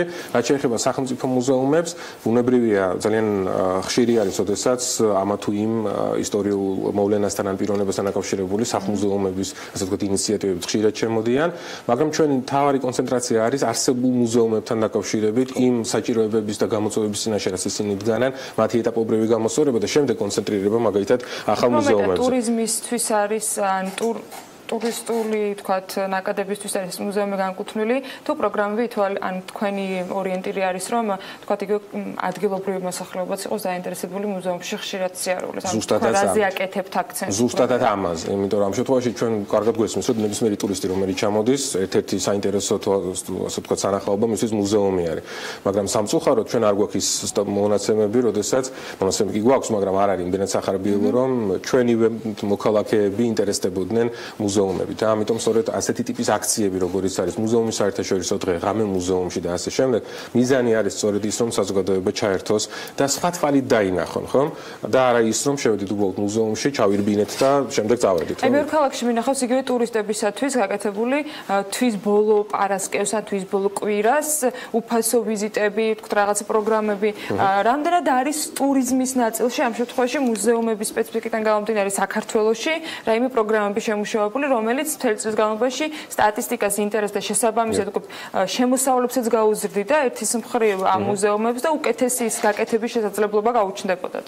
კი ბატონო, ანუ ჩვენ ამ შემთხვევაში სწორედაც რომ ჩვენი ასე ვთქვათ საქმიანობა ძირითადად მართულია იმაზე, რომ ასეთი ტიპის აქტივობებით უშუალოდ გადავამზადოთ ის თანამშრომლები, რომლებიც მუშაობენ მუზეუმებში, რომ მათი სერვისი, მომსახურება იყოს ადეკვატური იმ გამოწვევების და მოთხოვნების, რომელიც არის ჩვენს რეგიონში და ჩვენს ქვეყანაში. აქედან გამომდინარე, ჩვენ ბუნებრივია გვაქვს შესაბამისი პროგრამები, კერძოდ გიდების გადამზადების პროგრამები, ჩვენ გვაქვს ინფრასტრუქტურული პროგრამები, რომელიც მაგალითად სამინისტროს ხელშეწყობით მარტო 2 წლის განმავლობაში 15 მნიშვნელოვანი მუზეუმის რეაბილიტაცია ჩატარდა და სწორედ ადაპტირება იმისათვის, რომ ისინი მხოლოდ ტურისტებისთვის არ იყოს, ასე ვთქვათ, ხელმისაწვდომი, არამედ შეზღუდული შესაძლებლობების მქონე პირებისათვის, იმიტომ რომ დღეს ჩვენ სამწუხაროდ მივიღეთ ის მემკვიდრეობა კულტურაში, როდესაც კულტურული ინსტიტუციები პრაქტიკულად მინიმალურად არის ადაპტირებული შეზღუდული შესაძლებლობების მქონე პირებისათვის. ამიტომ ეს ჩვენი ზრუნვის და ჩვენი, ასე ვთქვათ, ყურადღების ობიექტი არის ბუნებრივია, სწორედ ამიტომაც დავამტკიცეთ სამოქმედო გეგმა, რომელიც ორიენტირებულია, რომ კულტურული ინსტიტუციები და არა მხოლოდ მუზეუმები იყოს ხელმისაწვდომი ყველასთვის და არა მხოლოდ დაუშვათ ტურისტისთვის და ასე. შეგვიძლია თუ არა დავაანონსოთ, რომ მოდი ღამე მუზეუმში არ იქნება მხოლოდ 26 მაისის ამბავი. რა თქმა უნდა. და ეს მიიღებს რაღაც დონეზე რეგულარულ სახეს სამინისტროს მხრიდან როგორც ინიციატივა. კი ბატონო, აუცილებლად ჩვენ უკვე როგორც აღნიშნე მეორე წელია ფართომასშტაბიანი, ასე ვთქვათ, აქციას ორგანიზებას უწევთ. ჩვენი მიზანია ეს იყოს ყოველწლიური და ასეც იქნება, დარწმუნებულები ვართ და მზარდი ინტერესიდან გამომდინარე, უფრო მეტი ადამიანი იქნება, რომელიც დაინტერესდება ამ აქციაში მონაწილეობის მიღებით. ისეთ სიტუაცია ქონდა მაგალითად შარშან, როდესაც ფიზიკურად ადგილი არ იყო მუზეუმის შესასვლელად და ხალხი გარეთ ელოდებოდა. მე ვფიქრობ, რომ ეს ტრადიციული რიგები რაც უცხოეთში ხშირად არის, ამის გამო უკაცრავად და ნუ რავინ ზედმეტად დაიძაბებით. ეს ჩვეულებრივი მოვლენაა და ეს კიდევ ერთი ხაზგასმა არის ჩვენი მუზეუმების მნიშვნელობის. ხია, რიგები მუზეუმისთვის არის ჩვეულებრივად დამახასიათებელი. ყველი კი არ არის მარტო. Absolutურად სწორი არის და ჩვენს გვინდა რომ გავზარდოთ ეს მოთხოვნა იმისათვის რომ კულტურა იყოს პოპულარული, მუზეუმი იყოს მოთხოვნადი, ამიტომაც ასეთი ტიპის აქციები ბუნებრივია. ჩვენი მიზანია რომ არ იყოს მხოლოდ წელიწადში ერთხელ და არ იყოს ეს მხოლოდ მუზეუმების კვირეულთან დაკავშირებული. ჩვენ გვაქვს მაგალითად ევროპული მემკვიდრეობის დღეებს, როდესაც აღნიშნავთ ამ პერიოდშიც მუზეუმები და სხვადასხვა კულტურული ინსტიტუციები მათ კარს აღებენ და ის არის უფასო საზოგადოებისთვის და მათ შეიძლება ზოგადად მოინახონ. აქვე ძალიან მნიშვნელოვანი არის თვითონ სათაური, ანუ წელს ღამე მუზეუმის, ეს არის მუზეუმები და სადაო ისტორიები, ანუ მუზეუმები საუბრობენ უთქმელზე. ეს არის თვითონ ის, რაც განარჩევს მას სხვა, იმიტომ რომ ყოველ წელს არის განსხვავებული თემატიკა. ანუ დღეს ჩვენ, ანუ 27-ში მუზეუმები ჩვენ გაგვიზიარებენ იმას, რაც შეიძლება აქამდე არასდროს არ უთქვამთ, არასდროს არ უჩვენებია და არასდროს არ გაუზიარებიათ. ამიტომ ვფიქრობ განსაკუთრებით საინტერესოა. იმიტომ რომ აქამდე ღამე არ ყოფილიყო. ამიტომ მოდი ღამეც მუზეუმში. ლევან ხარატიშვილი. კულტურის მინისტრის მოადგილე საუბრობდა ჩვენთან ერთად. კлау ტრადიციულად საინტერესო ნარატივი წარმოდგა ლევანი ჩვენ სტუდიაში. კარგი, ახლა არის უკვე რეკლამის დრო, TV Pirvelსაც სჭირდება შემოსავლები. ასევე გვისმენთ რადიო ჰერეთის და რადიო თბილისის საშუალებით. რამდენიმე წუთში დაგიბრუნდებით კлау პირდაპირ ეთერში საკმაოდ საინტერესო ამბებით. არ დაგავიწყოთ დამოუკიდებლობის დღეს გილოცავთ კიდევ ერთხელ.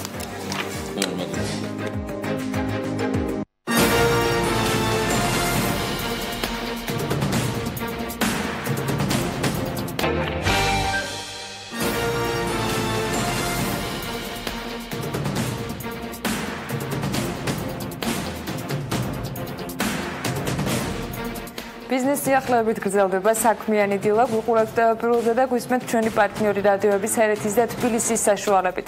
2016 წელს წინა წელთან შედარებით უმუშევრობის დონე რეგიონულ ჭრილში გაზრდილია იმერეთის, თბილისის და შიდა ქართლის რეგიონებში. ამასთან დაკავშირებით ინფორმაცია საქსტატის წლიურ ანგარიშია აღნიშნული.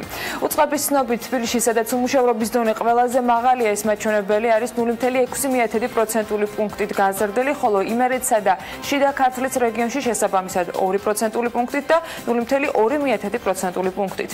უმუშევრობის დონე ყველაზე მეტად შემცირებულია სამეგრელო ზემო სვანეთის რეგიონის და აჭარის ნაწილში შესაბამისად 2.5 და 2.1% პუნქტით. უმუშევრობის დონე გაცილებით დაბალია სოფლის მოსახლეობაში ქალაქის მოსახლეობასთან შედარებით. 2016 წელს 2015 წელთან მიმართებაში უმუშევრობის დონე ქალაქის ტიპის დასახლებაში შემცირდა 0.4% პუნქტით, ხოლო სოფლის ტიპის დასახლებებში პირიქით გაიზარდა 2% პუნქტით.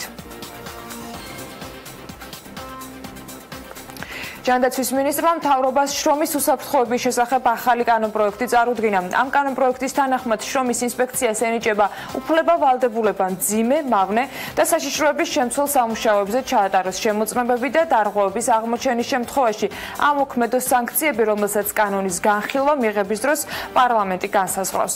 პირველ ეტაპზე კანონპროექტის მოქმედება გავრცელდება მძიმე, მავნე და საშიში პირობების მქონე სამუშაოებზე, რომელთა ჩამონათვალსაც კანონის ამოქმედებიდან 3 თვის ვადაში საქართველოს მთავრობა თავად განსაზღვრავს.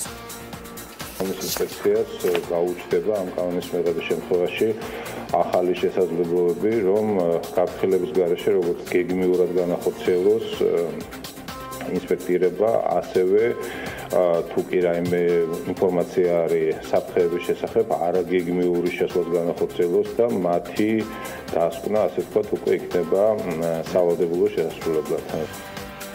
ქართულ მედიკამენტებზე საექსპორტო ბაზრებზე მოთხოვნა იზრდება სამკურნალო საშუალებების წილი მთლიან ექსპორტშიც და 5.6%-ს აღწევს. საქსტარის მონაცემებით 2017 წლის იანვარ-აპრილში უცხოეთის ბაზრებზე თითქმის 44 მილიონი დოლარის მედიკამენტები გავიდა. საქართველოდან 2016 წლის იანვარ-აპრილში 27.500.000 დოლარის სამკურნალო საშუალებები ექსპორტირებული მედიკამენტები ქართული ექსპორტის წამყვან ათეულში მეოთხე პოზიციას იკავებენ. 2016 წლის 4 თვეში სამკურნალო საშუალებების წილი საექსპორტო პროდუქციაში კი 4.5% იყო. დეპუტატი და PSP-ს დაფუძნებელი კახა ოქრიაშვილი სააფთიაქო ქსელებისათვის კლინიკების ფლობის შესაძლო აკრძალვას ეწინააღმდეგება. სააფთიაქო ქსელებს შესაძლოა კლინიკების ფლობა აეკრძალოთ. შესაბამის ინიციატივა საკონსულტაციო კომპანია Global Alliance Consulting-ს აქვს, რომელიც ჯანდაცვის სამინისტროს სამუშაო ჯგუფში შედის. დეპუტატი შესაძლო რეგულაციებს ეწინააღმდეგება და აღნიშნავს, რომ თავის დროზე საავადმყოფოების აშენება ბიზნესს სწორედ ხელისუფლებამ სთხოვა. მისი თქმით, თუ აკრძალვა ამოქმედება, სახელმწიფომ ბიზნეს კლინიკების მშენებლობისთვის გაწეული ხარჯები უკან უნდა დაუბრუნოს. საქართველოში ამერიკის შეერთებული შტატების ელჩის იანკელის განცხადებით, ქვეყანას უდიდესი ენერგეტიკული პოტენციალი აქვს, ამიტომ შესაძლოა ელექტროენერგიის წარმოების გაზრდა და ენერგოდამოუკიდებლობის განმტკიცება. ამასთან დაკავშირებით, თბილისში მიმდინარე რეგიონულ ენერგეტიკულ სამიტზე სიტყვით გამოსვლისას აღნიშნა ამერიკის შეერთებული შტატების ელჩმა საქართველოში. ამერიკის მთავრობამ დააბანდა ინვესტიცია საქართველოში და დაეხმარა საქართველოს ენერგეტიკულ სექტორს სხვადასხვა მიმართულებით, კანონმდებლობის, მარეგულირებელი გარემოს, ენერგეტიკული ინფრასტრუქტურის, ენერგოვაჭრობის კუთხით. გარდა ამისა, $1.5 მილიარდი კერძო კონტრაქტების სახით 900 მეგავატზე მეტი ახალი ჰიდროელექტროსადგურის გენერაციისთვის, ელექტროენერგიისა და ბუნებრივი აირის გადამცემი ინფრასტრუქტურის განახლება, ათასობით ოჯახამდე ბუნებრივი აირის მიყვანა, რეგიონული გადამცემი ქსელის ანალიზი, მთელი სამხრეთ კავკასიის მასშტაბი და ენერგოეფექტიანობის გაზრდა, რადგან როგორც ყველა აქ მყოფმა იცის გაცილებით უფრო იაფია დაზოგო ვიდრე გაზარდო წარმოება. საგადასახადო კოდექსში მნიშვნელოვანი ცვლილებები შედის კანონპროექტთა პაკეტის საგადასახადო და სისხლის სამართლის კოდექსში ცვლილებებს ითვალისწინებს და მთავრობის მიერ მომზადებული ამ ცვლილების პაკეტის თანახმად სისხლის სამართლის პასუხისმგებლობის დასაკისრებლად დადგენილი თანხის რაოდენობა 50,000-დან 100,000 ლარამდე იზრდება. ასევე უქმდება სისხლის სამართლის პასუხისმგებლობა ისეთი ქმედებებისთვის, რომლებიც თავისი შინაარსით საგადასახადო სამართალდარღვევას წარმოადგენს. ეკონომიკური დანაშაულის დეკრიმინალიზაციის კუთხით უქმდება ორი ისეთი დელიქტი, რომელიც თავისი არსით არის საგადასახადო სამართალდარღვევა, კერძო წინადადების გარეშე საქონლის ტრანსპორტირებისთვის პასუხისმგებლობა და ასევე სავალდებულო მარკირებას დაქვემდებარებული არააქციური საქონლის მარკირების გარეშე რეალიზაციისთვის პასუხისმგებლობა. აგრეთვე იზრდება სისხლის სამართლის პასუხისმგებლობის დაკისრების ზღვარი გადასახადის თავისარიდებისთვის. კერძო 218 მუხლში შედის ცვლილება და დღეს არსებული ზღვარის გაორმაგება ხდება 50,000-ის ნაცვლად სისხლის სამართლის პასუხისმგებლობა დადგება 100,000 ლარის თავის არიდებიდან. ეს არის ძალიან კარგი ცვლილება, თუ გავითვალისწინებთ იმას, რომ 1 იანვრიდან საგადასახადო შემოწმების და გადასახადების დარიცხვის ხანდაზმულობის ვადა შემცირდა და განისაზღვრა 3 წლით. ამ 3 წლიანი ხანდაზმულობის ფონზე მისულების გაორმაგება იქნება ძალიან მნიშვნელოვანი ეფექტი, ამ მისულების გაორმაგებას იქნება ძალიან მნიშვნელოვანი ეფექტი ბიზნესისთვის. ბიზნესამბების აპარატი საკანონმდებლო ორგანოს ხმაურის შესახებ კანონში გამონაკლისის შემთხვევების გათვალისწინებას თხოვს. ომბუდსმენის მოვალეობის შემსრულებელი ზურაბ ძნელაშვილი საქმის კურსთან ამბობს, რომ ისინი ითხოვენ რეგულაციების სამშენებლო ხმაურზე არ გავრცელდეს. მათი კიდევ ერთი მოთხოვნა შევიწროვდეს სანქციების მოცვის ფარგლები და რეგულაცია მხოლოდ საცხოვრებელ და საძინებელ სათავსოებზე გავრცელდეს. მინდა რომ დაწესდეს გარკვეული გამონაკლისები, ეხლა ის არ შეიძლება ეს სანქციები ვრცელდებოდეს ნებისმიერ გარემოებაზე. ჩვენ ვითხოვთ, რომ სამშენებლო და სარემონტო საქმიანობის შედეგად გამოწვეულ ხმაურზე არ ვრცელდებოდეს ეს სანქციები, ვინაიდან ეს არის ამ ტიპის ღონისძიებებისთვის დროებითი და გარდაუვალი ხასიათის ზემოქმედება, რადგან ვრცელდება ჩვეულებრივ სამეზობლო თმენის ვალდებულება. თქვენ ახლა წარმოგიდგენიათ, რომ სამშენებლო სამუშაოებზე, როდესაც გავრცელდეს სანქციები ხმაურის ნორმების გადაჭარბებისთვის, ეს პრაქტიკულად გამოიწვევს აკრძალვას ასეთი ტიპის სამუშაოებისთვის და ეს არაგონივრული იქნება. სანქციები დაწესდეს მხოლოდ საცხოვრებელ და საძილე სათავსებში შემღწევი ხმაურისთვის და ისიც მხოლოდ ღამის საათებში. ხმეთა სამინისტრო Microsoft-ის ლიცენზირებული პროგრამებისთვის 3,901,000 ლარს გადაიხდის. მთლიანობაში უწყობა დაახლოებით 30 კომპიუტერულ პროგრამას შეიცავს. კომპანია Microsoft-ის ლიცენზიების მიწოდება შინაგან საქმეთა სამინისტროსთვის 3 ეტაპად მოხდება. საქართველოს Microsoft-თან შეთანხმება ლიცენზირებული პროგრამების დანერგვასთან დაკავშირებით 2015 წელს გააფორმა. შედეგად საჯარო და კერძო უწყებები ეტაპობრივად ლიცენზირებულ პროგრამებზე გადადიან.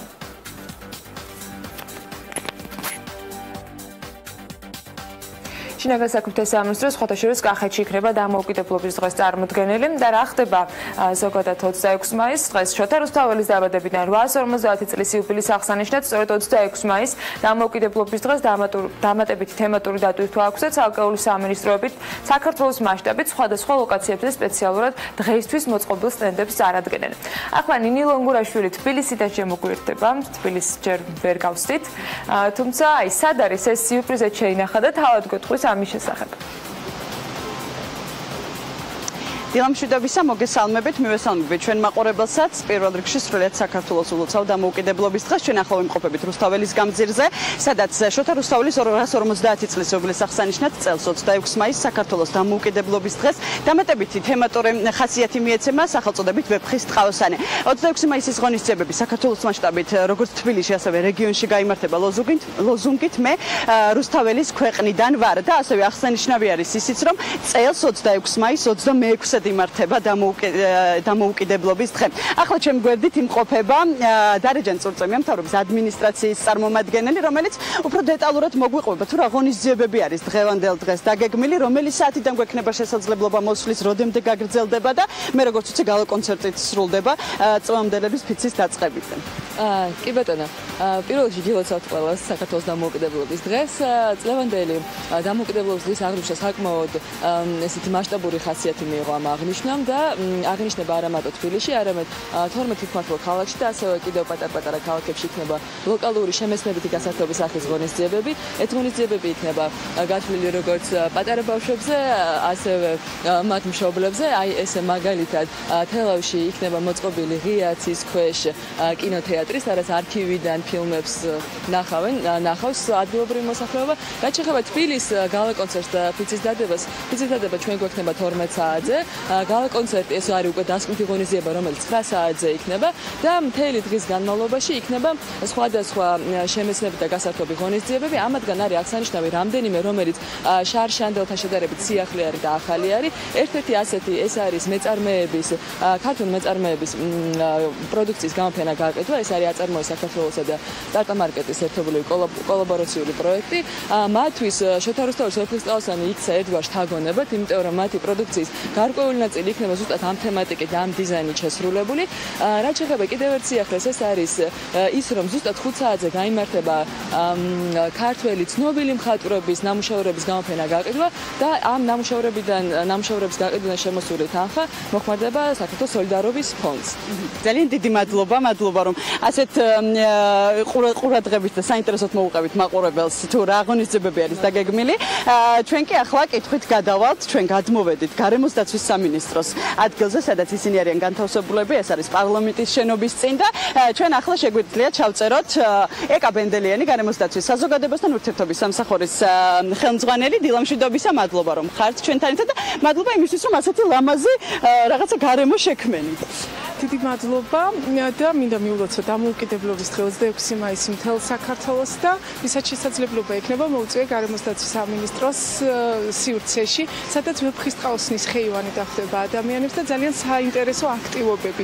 სხვადასხვა გარემოს დაცვითი აქტივობები, აგრეთვე თქვენ ხედავთ რომ აქ არის ულამაზესი თამარის ხიდი. ეს არის კინტრიშის დაცული ტერიტორიების ანალოგი, შუა საუკუნეების არის და რაღაც ჩვენ დაუკავშირეთ ეს ვეფხისტყაოსანს, თამარს ვაქებდი მეფეთა ამ ამონარიდიდან და აგრეთვე ძალიან მნიშვნელოვანი არის რომ ჩვენ გვექნება კიდე მიჯნურთა ხეივანი. შეგვიძლია გადავინაცვლოთ და ვნახოთ. ჯერ მიმდინარეობს სამუშაოები მიჯნურთა ხეივანს, სადაც მიჯნურები ხელს მოაწერენ და მოკლედ ესე შეფიცავენ ერთმანეთს რუსთაველის. ეს არ იქნება დადგმული თუ ეს რაიმე დადგმული არა, რეალობა იქნება ეს ნამდვილად. ესეც კანდიდატები ვინც დღეს ხელს ჩვენთან სხვათა შორის, როდესაც დაანონსდა ეს არ წყდებოდა ზარები.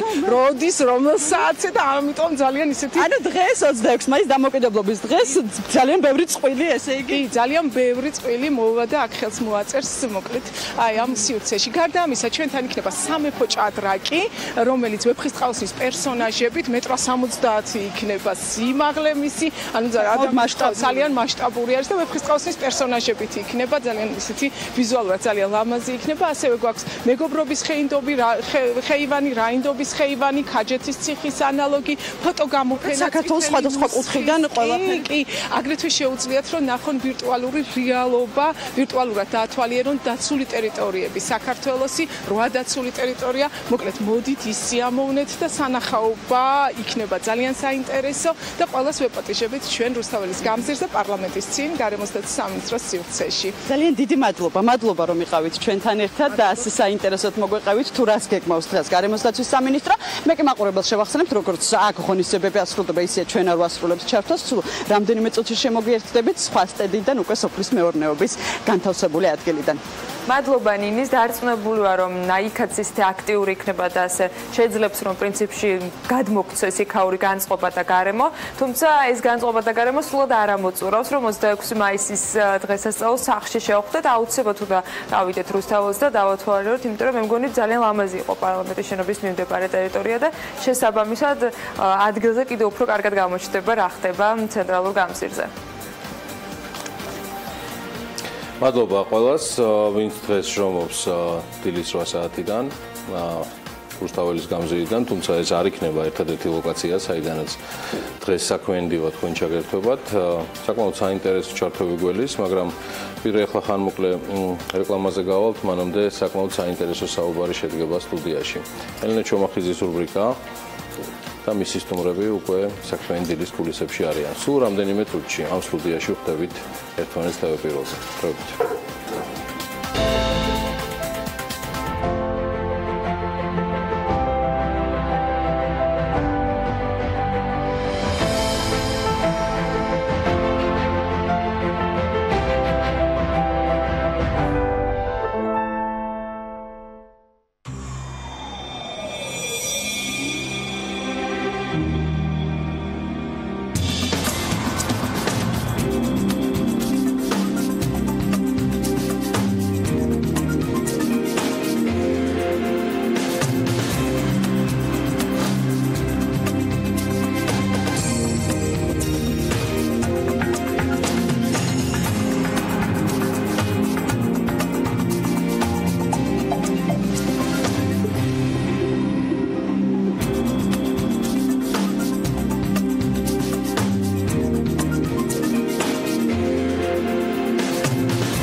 რეკლამის შემდეგ დავბრუნდით კვლავ პირდაპირ ეთერში საქმიანი დილას უყურებთ Pirveli და გვისმენთ ჩვენი პარტნიორი რადიოების ჰერეთის და თბილისის საშუალებით. როგორც გიორგიმ დაანონსა, ახლა ელენე ჩომახიძის სამართლის რუბრიკის დრო არის, თუმცა თემას ცოტათი მეც გაგაცნობთ. საკონსტიტუციო ცვლილებათა პაკეტზე ვისაუბრებთ, რომლის თანახმადაც უცხო ქვეყნის მოქალაქეზე სასოფლო სამეურნეო მიწის გაყიდვა აიკრძალება.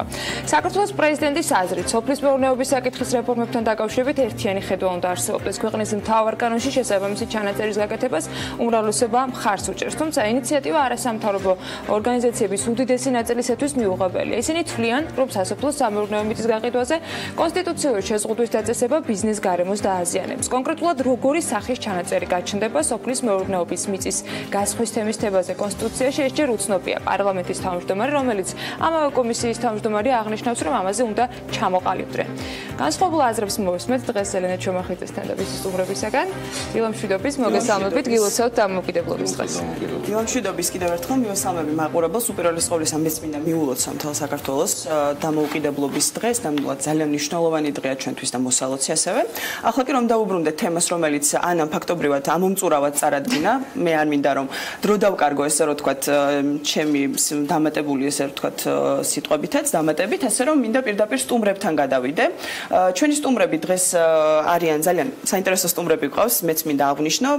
დარგობრივი ეკონომიკისა და ეკონომიკური პოლიტიკის კომიტეტის თავმჯდომარე ბატონი რომან კაკულია, ასევე ახალი პოლიტიკური ცენტრის გირჩის წევრი ნიკა ობოლაძე და არიგ დეველოპმენტის დამფუძნებელი ბატონი დევიდლი არიან დღეს ჩვენთან ერთად. დიდი მადლობა ბატონებო იმისათვის, რომ დასვენების დღეს გამონახეთ დრო და დილიდან ხართ ჩვენთან ერთად ამ საინტერესო თემაზე სასაუბროთ. ბატონო რომან, პირველი შეკითხვა მექნება თქვენთან. მაყურებელს რომ განუმარტოთ ამომწურავად ესე რომ თქვა რას გულისხმობს აღნიშნული ცვლილება პირველ რიგში და საიდან წამოვიდა ინიციატივა ვის ეკუთვნის აღნიშნული ცვლილების უშუალოდ კონსტიტუციაში ჩანაწერის რომ სასოფლო სამეურნეო დანიშნულების მიწა არ შეიძლება გასხვისდეს უცხოელებზე. თუ შეიძლება რომ პირველ რიგში გითხრათ არსი აღნიშნული ცვლილების შესაძლებლობისათვის მინდა თქვენს და თქვენს მაყურებელს მიულოცოთ დღევანდელი დღე, ერთ-ერთი ყველაზე მნიშვნელოვანი დღე ალბათ ჩვენს ისტორიაში.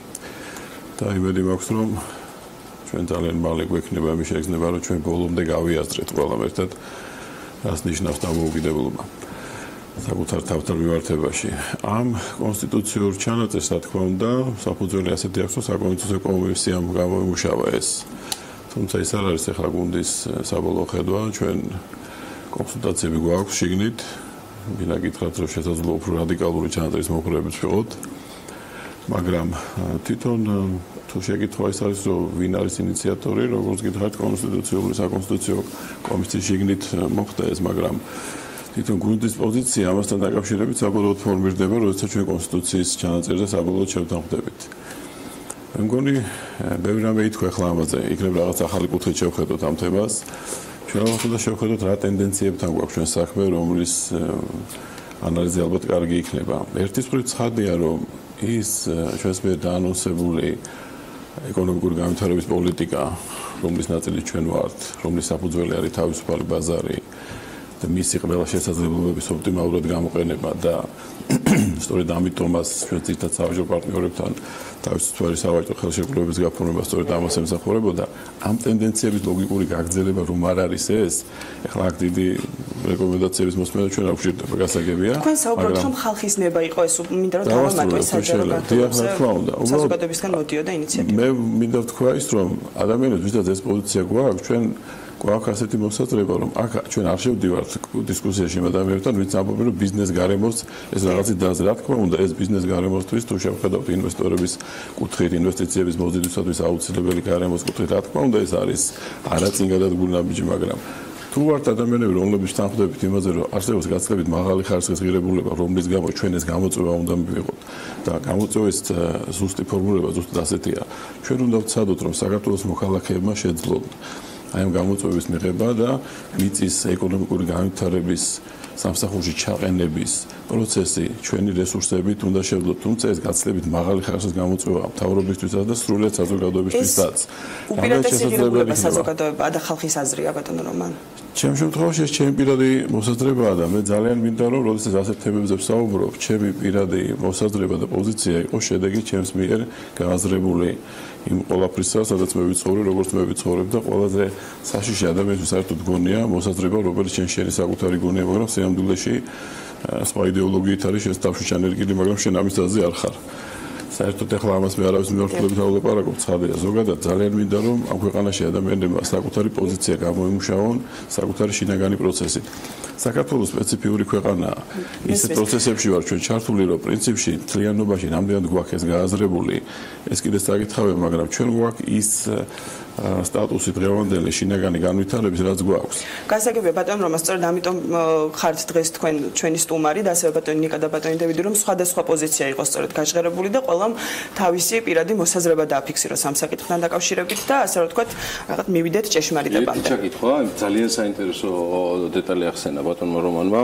დიდი მადლობა რომ ხართ ჩვენთან ერთად, თქვენს უერთები მილოცვებს, თქვენდამი და ჩვენი მაყურებლისადმი და რადიო მსმენელისადმი. გუნდში შესაძლოა არსებობდეს უფრო რადიკალური განწყობა, ბატონ რომან. შეგვიძლია თუ არა რაიმე ტიპის რედაქცია ვთქვათ, რა შეიძლება იყოს უფრო რადიკალური განწყობა, ვიდრე ბოლო ვერსია არსებობს თუნდაც საკონსტიტუციო კომისიის. კი ბატონო, შეამოვნებით როგორც ამ რადიკალური განწყობის ერთ-ერთი წარმომადგენლს გახლავართ. იმ გაგებით რომ მე მგონია რომ პრინციპში თუ ჩვენი მიზანი არის ეს და ჩვენ პირველ რიგში მიზანზე უნდა შევთანხმდეთ და მე ვილაპარაკოთ იმაზე როგორ მივახცეთ რომ თუ ჩვენ გვინდა რომ საქართველოს მოქალაქეება სცადონ პირველ რიგში და მე მგონია რომ არ არის ამოწურვილი შესაძლებლობა რომ ჩვენ მიწა ჩავრთოთ ეკონომიკურ აქტივობაში საქართველოს მოქალაქეების ძირითადად მონაწილეობით და გამონაკლისის შემთხვევები უნდა დავტოვოთ იმისათვის რომ აბსოლუტურად მაღალი ინტერესის მქონე ეკონომიკური პროექტების განხორციელების შესაძლებლობა ცხადია უნდა დარჩეს მაშინ საკონსტიტუციო ჩანაწერმა ეს ძირითადი მიზანი უნდა ისეთი პრინციპებით შეზღუდოს რომ ორგანულ კანონს შემდეგ არ ქონდეს ამ პრინციპების გარეთ გასვლის შესაძლებლობა და ძალიან მკაფიო უნდა იყოს ალბათ ჩანაწერი რომ საქართველოს მოქალაქეები უნდა იყოს ძირითად შიფრობელები სასოფლო-სამეურნეო მიწის და მხოლოდ მაღალი საზოგადოებრივი ინტერესის მაგალითად შემთხვევაში და შეიძლება ამის დაკონკრეტება პრინციპების დონეზე ორგანულმა კანონმა შემდეგ დაარეგულიროს საკუთრების ეს უფლება. გასაგებია ბატონ რომან ახლა მინდა ბატონ დევიდთანაც გადავიდე შეკითხვით Mr. David first of all thank you for coming. Government is going to add in constitution an კონსტიტუციაში განზრახულია და ამატოს მიწის აკრძალვი, მიწის გასხვისების აკრძალვა უცხოელებზე. ეს თქვენი აზრით კარგი გადაწყვეტილებაა, შესაბამისი გადაწყვეტილებაა და თქვენი აზრი გვაინტერესებს როგორც უცხოელი ინვესტორის ამ თემაზე. Well, first of all, I'd like to say that agriculture of land, agricultural land in Georgia is a national business. Of course, we should not have an automatic right to buy agricultural land in Georgia. საქართველოს კუთვნილება და ავტომატურად უცხოელებს ამის უფლება არ უნდა გადაეცათ. მაგრამ ალბათ გზები უნდა გამოვნახოთ ისე როგორც ეს ხდება სხვა ევროპულ ქვეყნებში, იურიდიული კონტროლის თვალსაზრისით. ეს მაინც და მაინც საკონსტიტუციო საკითხი არ უნდა გახდეს, რადგანაც სიგნალი ზრუნვილი იქნება საკმაოდ ნეგატიური. იმიტომ რომ ჩვენ ვაცხადებთ რომ საქართველოს უცხოური ინვესტიციების გახსნილია. ის გახსოვთ რომ საქართველოს ასევე პრობლემა განვითარების თვალსაზრისით ესახება. ნახევარზე მეტი მოსახლეობის მუშაობს სოფლის მეურნეობაში. თუ დავაკვირდებით ყველა სექტორს, რომელიც რეალურად ფუნქციონირებს საქართველოში, ტურიზმი, კომუნიკაცია, საბანკო, რა მოხდა? ამ სექტორებში. უცხოელი ინვესტორებს შემოაქვთ ცოდნა, ტექნოლოგია, შემოაქვთ მათი გამოცდილება და აი ამ უზარმაზარ სექტორებს აშენებენ, რომლებიც ძალზე სწრაფად იზრდება და სოფლის მეურნეობაში ამას ადგილი არ აქვს. ეს გახლავთ ახალი სფერო, ეს არის საქართველოსთვის და დასავლეთში ამ სფეროში უზარმაზარი განვითარების მოწმეები ვართ და ევროპული განვითარების პროექტები მაგალითად 1000-ობით სამუშაო ადგილს მოიტანს. ამაზე უნდა მოხდეს ჩვენი აქცენტირება. რა თქმა უნდა, მიწა უნდა დაცული იყოს საქართველოს უზრუნველყოფილი საქართველოს მოქალაქეების. მაგრამ არა კონსტიტუციური სილის გაწვნით. ყველა ინვესტორისთვის, რომელიც საქართველოს იმედის თვალით უყურებს. Because we allowed them to buy some land. Now, if you're a major investor, you should be able to buy land. Existing investor, you should be able to buy land. Because what we need is the expertise. The knowledge, the technology. We need the scale. We could overcome some of the problems that are inherent.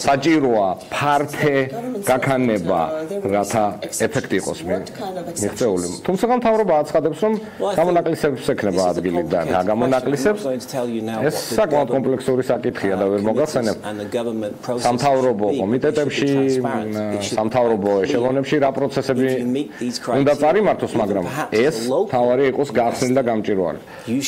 ადგილობრივი ინვესტორსაც კი მიწის შეძენის უფლება უნდა გააჩნდეს.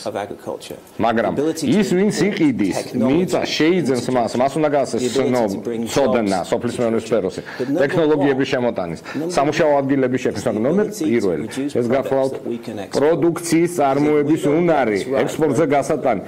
და თუ ამას სწრაფად არ მივახცევთ, უზარმაზარ პრობლემებს ავაწყდებით საქართველოში. ჩვენ ვერ უზრუნველყოფთ ეკონომიკის ფუნქციონირებას, როცა საკუთარ მიწას ეფექტურად ვერ ვიყენებთ და საკვები პროდუქტები საზღვარგარეთიდან შემოგვაქვს. მიწები გაგვაჩნია. წყლის რესურსები, მაგალითად ინვესტიციები იორის ნაპირის გასწორება. აი ამაზე თქვენ რამდენად თვლით, რომ აღნიშნული ცვლილება უშუალოდ კონსტიტუციაში ჩანაწერი იმისა, რომ სასოფლო სამეურნეო დანიშნულების მიწები არ უნდა გასხვისდეს უცხოელებზე, აისახება ქვეყნის საინვესტიციო გარემოზე და ეს ერთგვარი მესიჯი იქნება ინვესტორებისთვის უარყოფითი მიმართულებით, რაც ბატონმა დევიდმაც აღნიშნა. მოგესალმებით, როდესაც დამოუკიდებლობის დღეს ამ კონსტიტუციის ამ შესაძლო ჩანაწერთან დაკავშირებით საკითხი შეგვიძლია დავყოთ სამ ნაწილად. პირველი, რა საფრთხეებს ხედავთ, რატომ წერთ ამ ჩანაწერს და რამდენად რელევანტურია საფრთხეები და ეს ბრძოლის ხერხები, რამდენად სამართლიანია ზოგადად ესეთი მიდგომა ჩვენი მოქალაქეების მიმართ და რა ეკონომიკური ეფექტები ექნება. საფრთხეებს როგორც ხედავთ, ანუ რაც ითქმება საზოგადოებაში არის ის, რომ სოფლიოში შეიძლება არსებობს დიდი რაოდენობით პოლიტიკური ფული, რომელმაც შეიძლება შეისყიდოს კონკრეტულად მაგათაც ჩვენი მიწები. მაგრამ მაგალითად მე გაგახსენებთ 2008 წელს, როდესაც რუსულ ენერგოკომპანიებს ჰქონდა რაღაც საქართველოს ენერგო დისტრიბუციის რაღაც მნიშვნელოვანი ნაწილი, მაგრამ ისინი მოქმედებდნენ საქართველოს კანონების ფარგლებში. და შესაბამისად ის რომ საქართველოს იურისდიქცია ვრცელდება საქართველოს მთელს ტერიტორიაზე ნიშნავს იმას რომ ეს არ არის მაინდამაინც დიდი საფრთხე, მაგრამ ეგრე შეიძლება ვთქვათ რომ შეიძლება მთელი დედაქალაქი იყიდოს ვიღაცამ, იმიტომ რომ არასასოფლო ამის მათ არ გათიშეს უბრალოდ შუქი. მიუხედავად იმისა, რომ ოკუპანტი ქვეყანა შემოვიდა, მე ვსაუბრობ იმაზე, რომ ოკუპანტი ქვეყნის კომპანიამ არ გათიშა. ხო, ერთზამით. ამის გარდა, მაგალითად, მათ შეუძლიათ იყიდონ მთელი საბანკო სისტემა და ასე შემდეგ. ანუ პრობლემა არის ის, რომ არანაირი საფრთხე რეალურად არ არსებობს და ამ ხერხით ამ საფრთხეს უბრალოდ ვერ გაუმკლავდებით. ეს არის ერთი. მეორე, რაც შეეხება არის თუ არა სამართლიანი. რეალურად სასოფლო სამეურნეო მიწები თუ დაურეგისტრირდება მათ კანონიერ მფლობელებს 80-85% ეკუთვნის საქართველოს მოქალაქეებს. ანუ დღეს მხოლოდ 1/3 არის კერძო მესაკუთრეების რეგისტრაციაში, მაგრამ რომ წარმოვიდგინოთ რაღაც ყველაზე ალბათ უარესი შემთხვევა, უარესი ბრჭყალებში და მთელი რაღაც სოფლიოს კაპიტალი დაიძრა ქართული მიწის შესასყიდად, რა მოხდება? მოხდება ის, რომ ქართული მიწა გაძვირდება, მოხდება ის, რომ ამით იხეირებს საქართველოს მოქალაქეები და იხეირებენ მათ შორის გლეხები, გამსხვილდება ნაწილები, მიწის ნაკვეთები, ადამიანები მოიზიდავენ კრედიტს, გახსნიან ბიზნესს და ასე შემდეგ. ანუ ასევე მინდა შევეხო იმას, რომ ადამიანებმა ხალხმა გადაწყვიტაო და ხალხს უნდაო, რომ რაღაც მიწა არ გასხვისდეს უცხოელებზეო. ამასთან დაკავშირებით მე ვიტყოდი ესე, რომ მე არ მგონია, რომ საქართველოს მოქალაქეებს უნდოდეთ, რომ მათ შეეზღუდოთ თავიანთი კერძო საკუთრების უფლება. ანუ თუ ადამიანებს არ უნდათ, რომ თავიანთი კერძო საკუთრება განასხვისონ უცხო ქვეყნის მოქალაქეზე, ისინი ამას არც გააკეთებენ. ანუ აღნიშნული ჩანაწერი შესაძლოა თავად საზოგადოებას. მე უბრალოდ ვერ ხვდები აღნიშნული ჩანაწერი რას ემსახურება, იმიტომ რომ აღნიშნული თუ არსებობს ისეთი საფრთხეები, რასაც გვიხატავენ, ის არსებობს არასასოფლო სამეურნეო მიწაზეც და სხვა ინდუსტრიებზეც, მაგრამ როგორც პრაქტიკა მაჩვენა, რადგან ეს არის საქართველოს იურისდიქცია და საქართველოს კანონები შესაბამისად ეს საფრთხე უბრალოდ არ არსებობს. აღნიშნული ჩანაწერი არის არასამართლიანი, იმიტომ რომ ქალაქში მცხოვრებ ადამიანებს, ვისაც ქალაქში აქვს ქონება, მათ აქვთ უფლება განასხვისონ თავიანთი ქონება, მათ შორის უცხო ქვეყნის მოქალაქეებზე და ამიტომ რადგან უცხო კაპიტალი დაშვებული იქნება ამ ბაზარზე, მათი ქონება იყოს უფრო ძვირი, ხოლო სოფლად მცხოვრებლებს არ აქვთ უფლება რომ თავიანთი კერძო საკუთრება განასხვისონ სხვა ქვეყნის მოქალაქეებზე, ანუ ეს არის არასამართლიანი და ამავდროულად მართლაც რომ მოხდეს, ანუ ის საფრთხე რეალური რომ იყოს, რომ აქით დაიძრება 10 მილიარდი დოლარი, ამით რეალურად იხიერებს მხოლოდ საქართველოს მოსახლეობა, სინამდვილეში ეს ქონება არ გადავა უცხოელების ხელში, არამედ ფასი უბრალოდ გაიზრდება, ადამიანები არიან ჭკვიანები, ისინი მიხვდებიან რომ თუ ფასი იზრდება, შესაბამისად არ გაყიდიან ამ ქონებას, მოხდება მათ შორის მოზიდვა ინვესტიციების და ასე შემდეგ. ანუ უბრალოდ ეს არის აბსოლუტურად არარელევანტური თემა და ჩემი აზრით არ უნდა განიხილებოდეს საერთოდ. ბატონ რომან, რამდენად თვლით რომ რაც ბატონმა ნიკამ ახსენა ახლა, ანუ ამ აღნიშნული ცვლილებით და აღნიშნული ჩანაწერით თავად მოსახლეობას შეეზღუდება და ადამიანებს შეეზღუდება საკუთრების უფლება და ასევე მინდა გითხოთ იმ ჩანაწერზე, რაც აი მე როგორც მოქალაქეს ძალიან მაინტერესებდა ის გამონაკლისის შემთხვევები, რაზეც საუბარი იყო, რომ იქნება თანდართული ესე ვთქვათ აღნიშნულ დოკუმენტში და გამონაკლის შემთხვევებში შესაძლებელი იქნება მიწის გასხვისება უცხოელებზე. ორი რამ თქვით ახლა თქვენ თვითონ ჩანაწერის შინაარსი როგორ იქნება, მე თავ შევიკავებდი, იმიტომ რომ ახლა უნდა დაზუსტდეს და საერთო გუნდის პოზიცია იქნება. რაც ბატონმა ბრძანა, დიდი მადლობა მას ყველა პოლიციისათვის, იმიტომ რომ ეს ის მოსაზრებებია, რომელსაც მე პირადად ვცდილობ ძალიან დიდი ყურადღებით უსმინო, იმიტომ რომ რა თქმა უნდა 1000-ნაირი კუთხით უნდა მოხდეს ამის შეხედვა. მე ვთვლი რომ ეს სოფლობრივ თემასთან გვაქვს ახლა ჩვენ საქმე ეკონომიკური კუთხით ამის განხილვას თუ დავიწყებთ მე პრინციპში არც ვედავები ადამიანებს მოსაზრებებიც აქ გამოითქვა. კიდევ ერთხელ ვამბობ, თუ რატომ არის ეს რაღაცა სხვა ხარისხის თემა, ამ თემაზე ზარვეულები არ არის, იმიტომ რომ ეს ადამიანმა ან იცის, ან არ იცის. საუცხოოდ ის სიტყვები, რომელიც ახლა მე შეიძლება ამის დასტურად მოვიყვანო, იმდენად გაიცვითა ჩვენ საზოგადოებაში ისეთი პიროვნებების მიერ, რომ გამეორებაც კი არ ღირს, მაგრამ ამიტომ ცალსახად ვამბობ, ვისაც ესმის რატომ არის მიწა გაცილებით მაღალი ხარისხის ღირებულება ვიდრე ეკონომიკური ჭრილში მისი მხოლოდ გახიდვა, მას პირდაპირ ესმის, ვისაც არ ესმის, არც ოპერებ მასთან კამას. რაც შეეხება საზოგადოებას, რამდენად უნდა ეს, სულ ცოტა ხანში იქნება ადგილობრივი არჩევნები და მე მგონი ძალიან მკაფიოდ გამოკვეთა ამ საკითხმა დამოკიდებულებების სხვადასხვა პარტიების მიმართ, თუნდაც ამ და სხვა ღირებულებების მიმართ და საზოგადოებას ექნება საშუალება ეს გამოხატოს. მე არავითარი სურვილი არ მექნება, დავუშვათ ვიყო იმ ხელისუფლებაში, რომელსაც არ აქვს საზოგადოებრივი მხარდაჭერა და ყველა აზრი, რომელიც თქვი და კიდევ გავიმეორებ, ადამიანების შინაგანი რწმენით არის წარმოშობილი, პატივსცემა აუცილებლად და ცადე გასაზიარებელი ეს, მაგრამ მე მგონია, რომ დღეს საქართველოს ლანდშაფტი კლიანობაში ისეთია, ძალიან სპეციფიური ქვეყანა ვართ ჩვენ. ჩვენ გვახსოვს რას ნიშნავდა რეფორმები, როდესაც მთლიანი საზოგადოებრივი მხარდაჭერა არ აქვს ამას. შეიძლება ადამიანები, გარკვეული ჯგუფი, რაც არ უნდა პროგრესულად თვლიდეს ის, რომ მას აქვს რაღაცა განვითარების გარკვეული ხედვა, თუ მას საზოგადოებისგან გათავისებულობა არ აქვს, ის არასოდეს არ გამოვა. ეს არ ნიშნავს, რომ ახლა ეს არის ჩემთვის ამ პოზიციაზე ყოფნის მიზეზი ამ კონკრეტულ შემთხვევაში, მაგრამ საქართველოს დღევანდელი მოცემულობა ჩემი აზრით არც არის ამისთვის მზად, სიმართლეც რომ იყოს ეს და საერთოდ მე პოზიციის ცვლილება არასოდეს არ მიმაჩნია ძალიან დიდ სუდრამბეთს. სამწუხაროდ ადამიანები თვლიან, რომ რაღაცა პრინციპულობა ნიშნავს იმას, რომ პოზიცია უნდა შეიცვალოს. მე ყველა პოზიციას უყურებ, ვცდილობ აი რაც ბატონმა დაახლა გავაწლები და შეიძლება მე თვითონ შევცვალო რაღაც დამოკიდებულება ნებისმიერ საკითხს მიმართ, მაგრამ მე ვცდილობ ახლა დღეს ამ პოზიციაზე ვიყო აბსოლუტურად გავიაზრო ყველა ჩემი ჩინაგანი შეგრძნება ამ თემასთან დაკავშირებით და ვიყო მართალი ჩემს საკუთარ თავთან, როდესაც რაღაც პოზიციაზე ვდგევარ. მგონია რომ უმრავლესობაში ასეთი ადამიანები ვარ. თუ ქვეყნისთვის ეს არ აღმოჩნდება სასიკეთო, ჩვენ დემოკრატიის ხარისხი გვაქვს, რომ არჩევნების შემთხვევაში ადამიანები შეძლებენ ამის გამოხატვას და არავის არ აქვს სრული რაღაც თავს მოახვიოს თავთან მოსაზრება ვინმეს. ერთი კონკრეტული მაგალითი ელენე მაპატიე, რომელიც ნიკა ობოლაძემ ბრძანა, მართლა მაინტერესებს, აი ამ ჩვენ მაგალითზე რო თქვა. წარმოვიდგინოთ, რომ ჩვენ ფლობთ მიწის ნაკვეთს ბატონ რომან დედაქალაქში და ეს არის ჩვენ საკუთრება ამ შემთხვევაში ჩემი ელენესი და ანასი. David, you're Georgian citizen? Okay, that's not gonna work. და ჩვენ გვინდა უცხოელი ინვესტორი რომ შემოვიდეს და მისი დაჟინებული მოთხოვნაა ბატონ რომან რომ იმ მიწაზე სადაც უკვე ჩვენთან ერთად ინვესტორს სურს განავითაროს, ააშენოს არ ვიცი მე რაც გამოგვივა. ნეტა გამოგვივიდეს და ნეტა ეს მიწის ნაკვეთიც გქონდეს, მაგრამ რაღაც. იქნება თუ არა იმგვარი რედაქცია, რომ ეს გახდება შემოფერხებელი ფაქტორი, ბატონ რომან, თუნდაც ქალაქის შემთხვევაში არ არის აუცილებელი ეს იყოს თბილისი.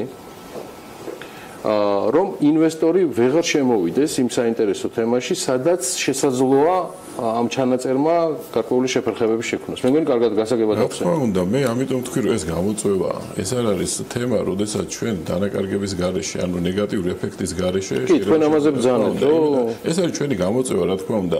ჩვენ უნდა შევძლოთ, რომ ეხა ინვესტიციები მე თქვენ გადაცემას ძალიან ხშირად усმენ და თქვენ არ ხართ ადამიანებზე დამოკიდებული გამარტივება ჭირდება ამასთან დაკავშირებით. თავარი არის ინვესტიციების გაკეთების დროს ის შედარებითი უპირატესობები, რომელიც კაფეოდ უნდა იყოს გამოკვეთილი და ბიზნეს გარემო. ესეც ბიზნეს გარემოს დეტალია, რა თქმა უნდა, მაგრამ ყველა დანარჩენი ფაქტორი და ის უპირატესობები, რომლის გამოც ინვესტორი ღებულობს გადაწყვეტილებას, ჩვენ უფრო კაფეოდ გვექნება მოწესრიგებული, ამით უნდა ვებრძოლოთ აი ამ გამოწვევას. მაშინ ჩვენ შეიძლება ერთი ინვესტორის მაგალითად სხვისი მოძებნა დაგვჭირდეს, რომელსაც იჯარა იქნება მისთვის საკმარისი. ან თუ ჩვენ ხედავთ, რომ გამოკვეთილია შესაძლებლობა, რომელსაც საქართველოს ინვესტიციების მოტივაცია გამართლებული აქვს, მე ვფიქრობ, რომ ინვესტორები სხვა ფორმასაც მოძებნიან იმისათვის, რომ ამის გამოყენების საშუალება გააკეთონ. თუმცა კიდევ ერთხელ ვიმეორებ, ძალიან კაფეოდ მინდა ვთქვა, ეს არის გამოწვევა. რა თქმა უნდა, რომელსაც ჩვენ გაცილებით მაღალი ხარისხით უნდა ვებრძოლოთ მომავალში, როგორც თავრობა, ასევე საზოგადოება. დაკავშირებით მინდოდა და მეკითხა, არსებობს თუ არა, აქვს თუ არა თქვენი აზრით კონკრეტულად ჩვენს ქვეყანას საქართველოს იმის საშუალება, რომ დაბალანსდეს, ესე რომ ვთქვათ, ის დანაკლისი, რაც შეიძლება გამოიწვიოს იმან, რომ ქვეყანაში შეიძლება აღარ შემოვიდეს ისეთი დიდი რაოდენობის ინვესტიციები და ესე რომ ვთქვათ, დაფრთხნენ ინვესტორები, უცხოელი ინვესტორები. ალბათ ესეც გაანალიზებული გექნება დასაბრუნებელი მასთან ერთად. ვფიქრობ, ამაზე სასოფლო-სამეურნეო მიწები არ არის მაინდამაინც ინვესტიცია ტევადი, თუმცა რა თქმა უნდა გაზვიადებულიც მგონია ის, რომ ეხლა აქ ჩვენ რაღაც კატასტროფულ სრულებას მივიღებთ. თუმცა კიდევ ერთხელ ვამბობ, მხოლოდ ინვესტორის კუთხით თუ შევხედავთ ამას, რა თქმა უნდა, ეს არის შეზღუდვა, მაგრამ ჩვენ უნდა შევეცადოთ ეს შეზღუდვა დავაბალანსოთ სხვა ძალიან კაფეოდ გამოკვეთით სხვა შესაძლებლობების, რომელიც ჩვენ ქვეყანას აქვს და ბიზნეს გარემოს სხვადასხვა ძალიან ბევრი ფაქტორებისაგან შედგება, სასამართლო, ადამიანის უფლებები და მთელი რიგი ფაქტორები. თუ ჩვენ შევძლებთ ამ ყველაფრის ისე დაბალანსებას, საგარეო ფაქტორებსაც შევხედოთ, ჩვენ ძალიან ხშირად ისე ვლაპარაკობთ საშინაო პოლიტიკაზე, თითქოს საგარეო და საშინაო პოლიტიკა ორი ერთმანეთთან განცალკევებული რამე იყოს.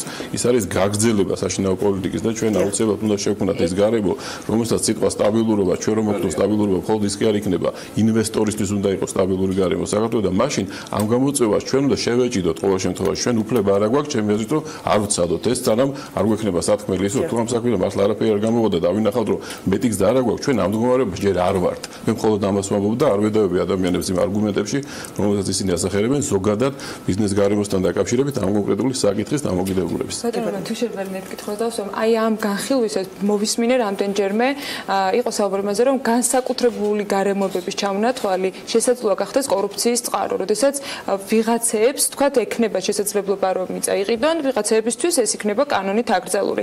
აი ამ კორუფციის წყაროს შესაძლებლობას რამდენად გამორიცხავთ თქვენ? იცით ახლა როდესაც გუნდში ვჟელობდი ჩვენ ამ თემაზე, ჩემთვის ძალიან მნიშვნელოვანია სწორედ ის ჩანაწერი, როდესაც მე ზოგადად თქვი რომ უნდა იყოს პრინციპი, რომელიც დააკონკრეტებს და ამ წუთას კონსენსუსი არ გვაქვს ამაზე, იმიტომ ეს პრინციპი უნდა იყოს ძალიან კაფეო, რომელიც ერთის მხრივ გახდის შესაძლებელი ის მიზანი რაც ჩვენ გვაქვს მიღწეული იქნება, მაგრამ აი ზედაზღვარის დაწესებით იქნება თუ პრეცედენტულობით იქნება თუ აი როგორზე მუშაობთ ახლა? არ მინდა ახლა წინასწარ გავუსწრო მოვლენებს, მაგრამ ჩვენი მიზანი არის ის, რომ თუ ამ ბიზნესკენ მივდივართ, ახლა მაქსიმალურად სამართლიანი ვიყოთ იმ გამონაკლისში.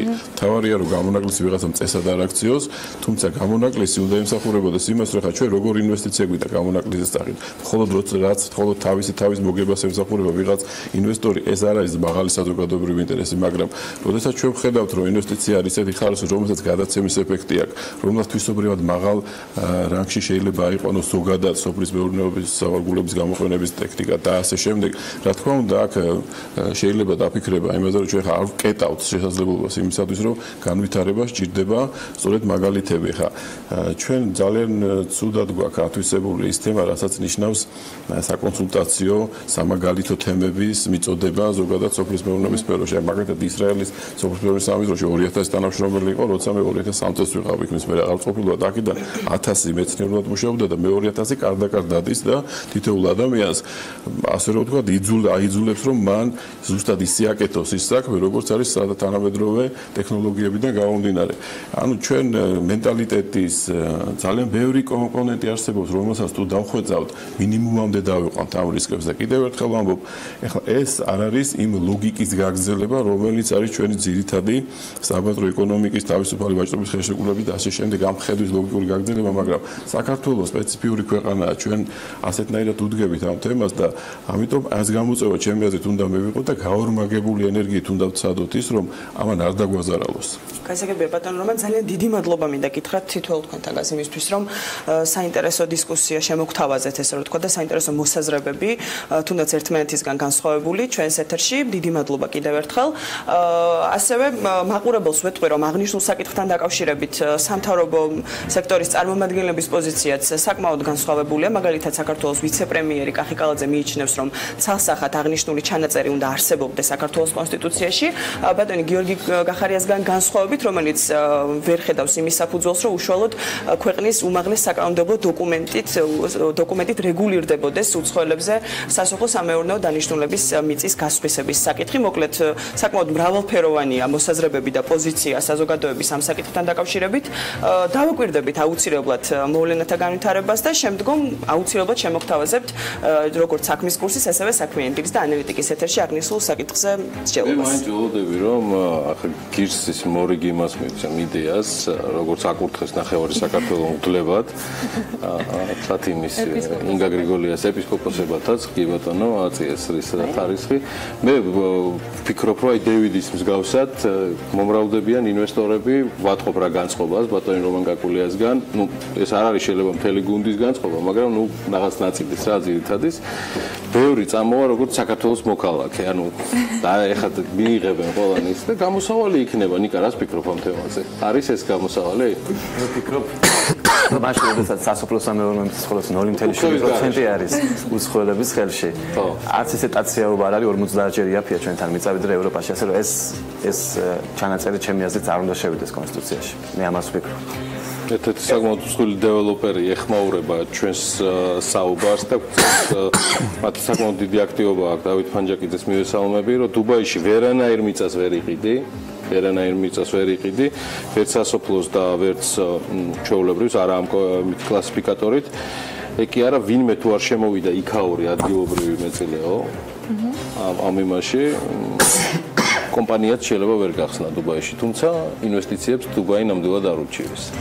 ნუ ყველა ქვეყანა ალბათ სპეციფიკურია და შესაბამისად ამ სპეციფიკიდან ელენე შენ ნარატივს ვაგრძელებ, შენ ამ თემას სავარაუდოდ გააგრძელებ, ისევ როგორც საკონსტიტუციო თემატიკაში საკმაოდ ბევრი ისეთი მნიშვნელოვანი საკითხებია. ურმესი მადლობა სტუმრობისთვის ამ სადა დღეს, მადლობთ რომ ჩვენთან ერთად იყავით. წარმატებები ახალ წამოწყებაში, არაკ დეველოპმენტს და მადლობა ბატონ რომან გაგულიას და ნიკა ოგოლაძის სტუმრობისთვის. წარმატებებს გისურვებთ.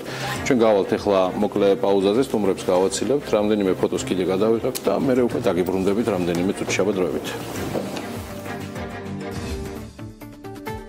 1929 წლის 26 მაისს დაიბადა მერაბ კოსტავა, ქართული დისიდენტი, საზოგადო მოღვაწე, საქართველოს ეროვნულ-განმათავისუფლებელი მოძრაობის ლიდერი და საქართველოს ეროვნული გმირი. ქვეყნის დამოუკიდებლობისათვის მებრძოლი კოსტავა ხშირად იყო რეპრესირებული, დაპატიმრებული, გადასახლებული.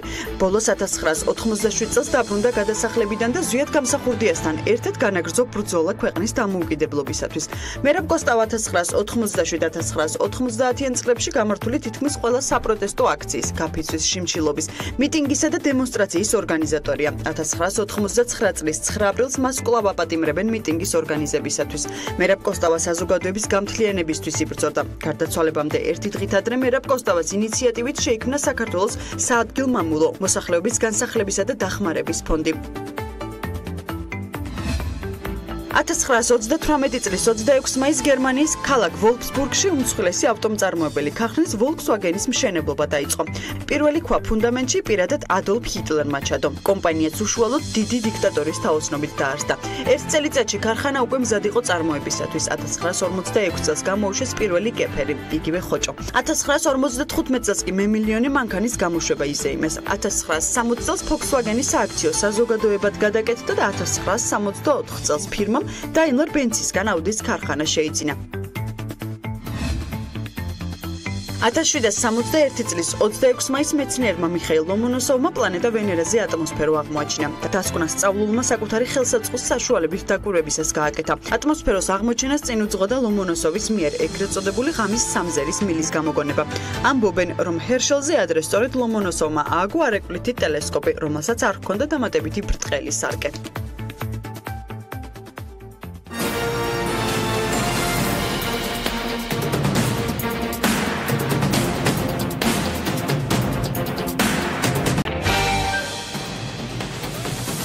ნიკო ამის შემდეგ ვართ ისევ საქმიანი პირდაპირ ეთერში ისეთი ფოტოები იყო სოციოლოგიაში რუსთაველის გამზირის რომ რაც მალე დავამთავროთ მით უკეთესია მაგრამ სანამ გვაქვს საშუალება 11 ჩაფიცაჭი შემოგვიერთება და კიდევ ერთხელ გვანახებს რა ხდება ამ თვითონ თავისუფლების მოედანზე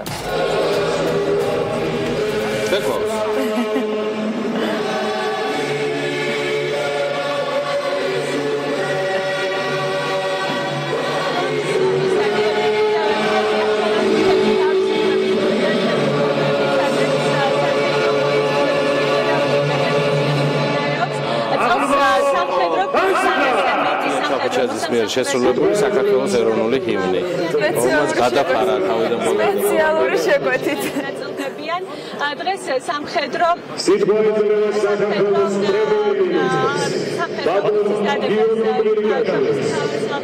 გენერალ-მაიორი ვლადიმერ ჩაჩიჩაია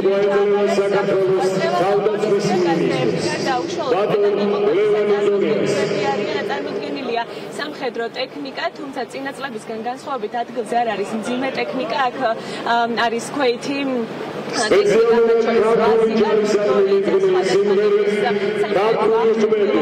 Pirveli საზეიმო ღონისძიებას დაესწრება ქვეყნის პრემიერ-მინისტრის გიორგი კაშიძე და პრეზიდენტი გიორგი მარტვილაშვილი. ამან გარდა და მოწვეული სხვადასხვა ქვეყნის ელჩები და საგანმანათლებლო ორგანოების წარმომადგენლები და საქართველოს ტერიტორიაზე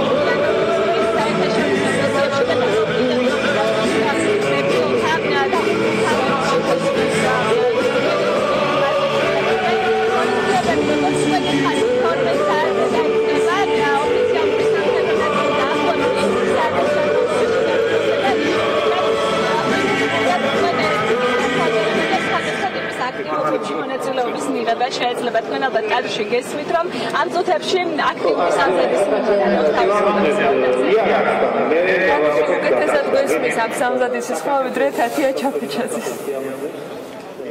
სავალდებულო სამსახური სამხედრო მოსამსახურეები დადებენ სამხედრო ფიცს, ასევე თავისუფლების მოედანზე მონაწილეობას მიიღებენ შეარაღებული ძალების სხვადასხვა ქვედანაყოფები, ნატო საქართველოს ცნებისა და შეფასების ერთობლივი ცენტრი, მე-12 ბატალიონის ნატოს რეაგირების ძალების ალფა ასეული, ავიაციის და საერო თავდაცვის სარდლობის პირადი შემადგენლობა, 53 ბატალიონი ეს არის ის ქვედანაყოფი, რომელიც პირველი გაიცნობა ქართველი და ამერიკელი ინსტრუქტორების მიერ საქართველოს თავდაცვის მზადყოფნის პროგრამის ფარგლებში და რა თქმა უნდა ტრადიციულად მონაწილეობას მიიღებენ ჩვენი კადეტები და ეროვნული თავდაცვის აკადემიის იუნკერები.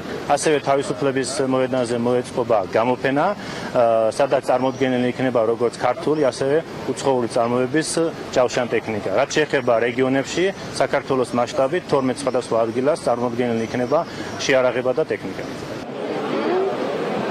გარდა თავისუფლების მოედნისა, როგორც უკვე თქვენ მოისმინეთ, თბილისის გარდა სამხედრო ტექნიკა გამოფენილია საქართველოს სხვა 11 ქალაქშიც, სხვადასხვა ტიპის ღონისძიებები კი მთელი ქვეყნის მასშტაბით მიმდინარეობს. გარდა თავისუფლების ადგილისა, საგან თბილისში, რუსთაველზე სხვადასხვა ტიპის აქტივობებია დაგეგმილი, როგორც ყოველთვის ცნობილია, წლევანდელი დამოუკიდებლობის დღე, რუსთაველის 850 წლის იუბილეს ეწყვება და შესაბამისად მთავარი თემატიკა სწორედ ვეფხის ყავსანია.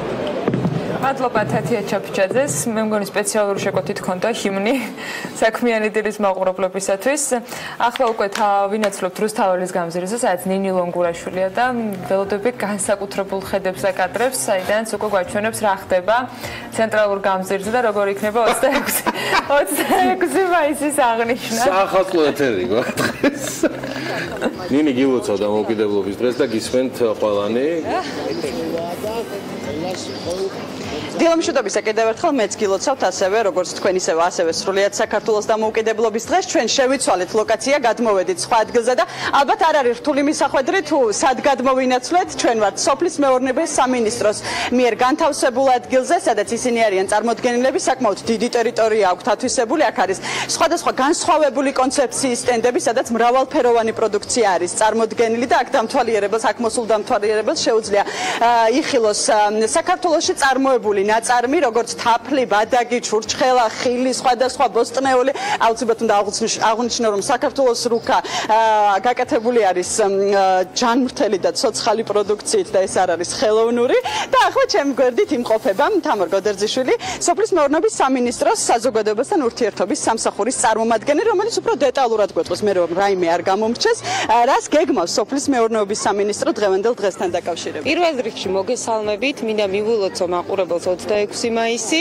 ეს დღე ყველა ქართველისთვის რა თქმა უნდა განსაკუთრებულია. შესაბამისად, სამინისტროც ძალიან ისე ვემზადებით ხოლმე ამ დღისთვის. დღეს წარმოდგენილი გვაქვს, როგორც ნახეთ, ეს სიმბოლურად საქართველოს რუკა, სადაც ერთ მხარეს ბოსტნეულია და მეორე მხარეს ხილი, რაც სიმბოლურად იმას აჩვენებს, რომ ჩვენ ქვეყანაში ზუსტად ესეთი მრავალფეროვანი ჯანმრთელი პროდუქციის წარმოებაა შესაძლებელი. რაც შეეხება ჩვენ სტენდებს, დღეს წარმოვადგინეთ ჩვენ სახელმწიფო დაფინანსებით შექმნილი საწარმოების და სასოფლო-სამეურნეო კოოპერატივების პროდუქცია. ამით ჩვენ კიდევ ხაზს უსვამთ კიდევ ერთხელ, რომ გარდა იმისა, რომ სამინისტრო ხელს უწყობს როგორც ესეთი მაღალხარისხიანი პროდუქციის წარმოებას, ასევე მის პოპულარიზაციას. ესე იგი, თქვენ აქ ნახავთ სხვადასხვა ტიპის პროდუქტებს, როგორიც არის ჩურჩხელა, ბადაგი, ჩირი, ყველი. ის რითიც ჩვენ ვამაყობთ რეალურად საქართველოში წარმოებული, ნამდვილად ის რაც ჩვენია, ის რაც ჩვენი ტრადიციის ნაწილია და დღევანდელი 26 მაისი არის ესე გაერთიანებული სლოგანის ქვეშ ჩვენ რუსთაველის ქვეყნიდან ვართ. ჩვენ კიდევ უერთდებით, რომ ჩვენ ვართ ისეთი ქვეყნიდან, რომელსაც უძველესი ტრადიციები აქვს, 8000 წლიანი მარტო ღვინის წარმოების ტრადიცია, არანაკლები ყველის. შესაბამისად, ნამდვილად შეგვიძლია ვიამაყოთ, რომ ჩვენ უძველესი კულტურისა და ტრადიციის მქონე ქვეყნიდან ვართ. ძალიან დიდი მადლობა რომ იყავით დილიდან ჩვენთან ერთად, ასე საინტერესოდ მოუყევით მაყურებელს თუ რა არის სოფლის მეურნეობის სამინისტროს მხრიდან დაგეგმილი. მე კი მაყურებელს შევახსენებ, რომ ახალ წვევამდელების ფიცის დადების ცერემონიის რეპეტიცია სულ რამდენიმე წუთის წინ დასრულდა. კადრში ალბათ ახლა ჩანს, რომ ისინი ჯერ კიდევ ადგილზე დგანან. მეორე რეპეტიცია სულ რამდენიმე წუთში უნდა დაიწყოს იმისთვის, რომ 12 საათზე ყველაფერი, რასაც თავდაცვის სამინისტრო და ზოგადად სახელმწიფო გეგმავს, ყველაფერი ისე შესრულდეს, როგორც მათ აქვთ დაგეგმილი. მე კი მაყურებელს შევახსენებ, რომ 11 საათზე რუსთაველის გამზირზე დაიწყება ღონისძიება, 12 საათზე იქნება ფიცის დადების ცერემონია, მთელი დღის განმავლობაში აქ აქტიურად იქნება ყველაფერი წარმოდგენილი, აქ ხალხი უკვე მოგროვებული არის, შეიძლება ასეც ითქვას, ასე რომ შეგიძლიათ უკვე მობრძანდეთ, ნახოთ თუ რა არის აქ უკვე განთავსებული და დასრულდება ეს ყველაფერი საღამოს გალა კონცერტით. მადლობა ნინი ლონგურაშვილს. ახლა რაბათის ციხეში უნდა გადავინოთ, სადაც ტურიზმის ეროვნული ადმინისტრაციის ინიციატივით დამოუკიდებლობის დღეს მე-12 საუკუნე და შოთა რუსთაველის ეპოქა გაცოცხლდება. ღონისძიებაში 50-მდე მონაწილე მსახიობი იქნება ჩართული, ქართული თავბრძოლის ოსტატები, მათ შორის საჰაერო შოუს აკრობატები და ცეცხლის მფრქვევლები. უფრო დეტალურად უკვე მარიამ ადამია მოგუყვება რა ხდება დღეს რაბათში და იმედი რომ არც ცეცხლის ალში გაეხვევა და არც რომელიმე ოჩოფეხიდან ჩამოერთნა სარგეგმავს. მარიამ დილა მშვიდობის და გილოცავ დამოუკიდებლობის დღეს. დილა მშვიდობის, ანა, მეც გილოცავთ სულ ყველას. რაც შეეხება რაბათში დაგეგმილ ღონისძიებას, მე რუსთაველის ქვეყნიდან ვარ. ეს არის სახელწოდება იმ ღონისძიებისა, რომელიც ტურიზმის ეროვნული ადმინისტრაციის ინიციატივით 26 მაისს საქართველოს დამოუკიდებლობის დღეს რაბათის ციხეში გაიმართება, თუმცა გარდა დამოუკიდებლობის დღისა, 26 მაისმა მიმდინარე წელს სხვა დატვირთვაც შეიძინა და ჩვენ წელს აღვნიშნავთ შოთა რუსთაველის დაბადებიდან 850 წლის იუბილეს და სწორედ ამიტომაც ცოცხლდება მე-12 საუკუნე რაბათის ციხეში და მსახიობები სპეციალური დეკორაციისა და წარმოდგენების მეშვეობით ჩვენ 21 საუკუნიდან შოთა რუსთაველის ეპოქაში გადავინაცვლებთ. გარდა დაგეგმილი წარმოდგენებისა, ასევე ღონისძიებები გაიმართება დღეს მთელი დღის განმავლობაში. მათ შორის მკითხველები წაიკითხავენ ნაწყვეტებს შოთა რუსთაველის პოემიდან, დაეთქმება სცენები და რა თქმა უნდა გაცოცხლდება ურთაბრძოლები.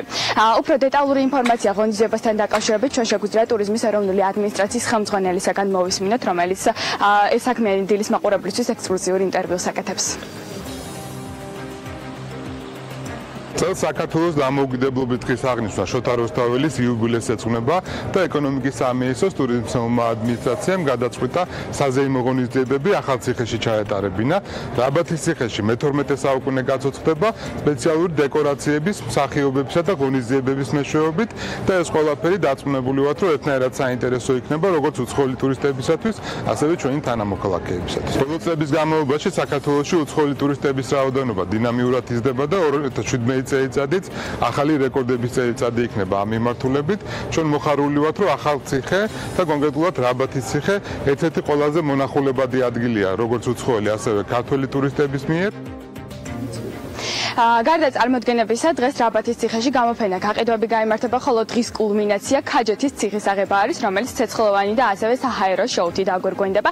ჩვენ ახლა პირდაპირ ეთერში უნდა შემოგვიერთდეს უშუალოდ ორგანიზატორის მთავარი დიზაინერი და რეჟისორი დილა მშვიდობისა.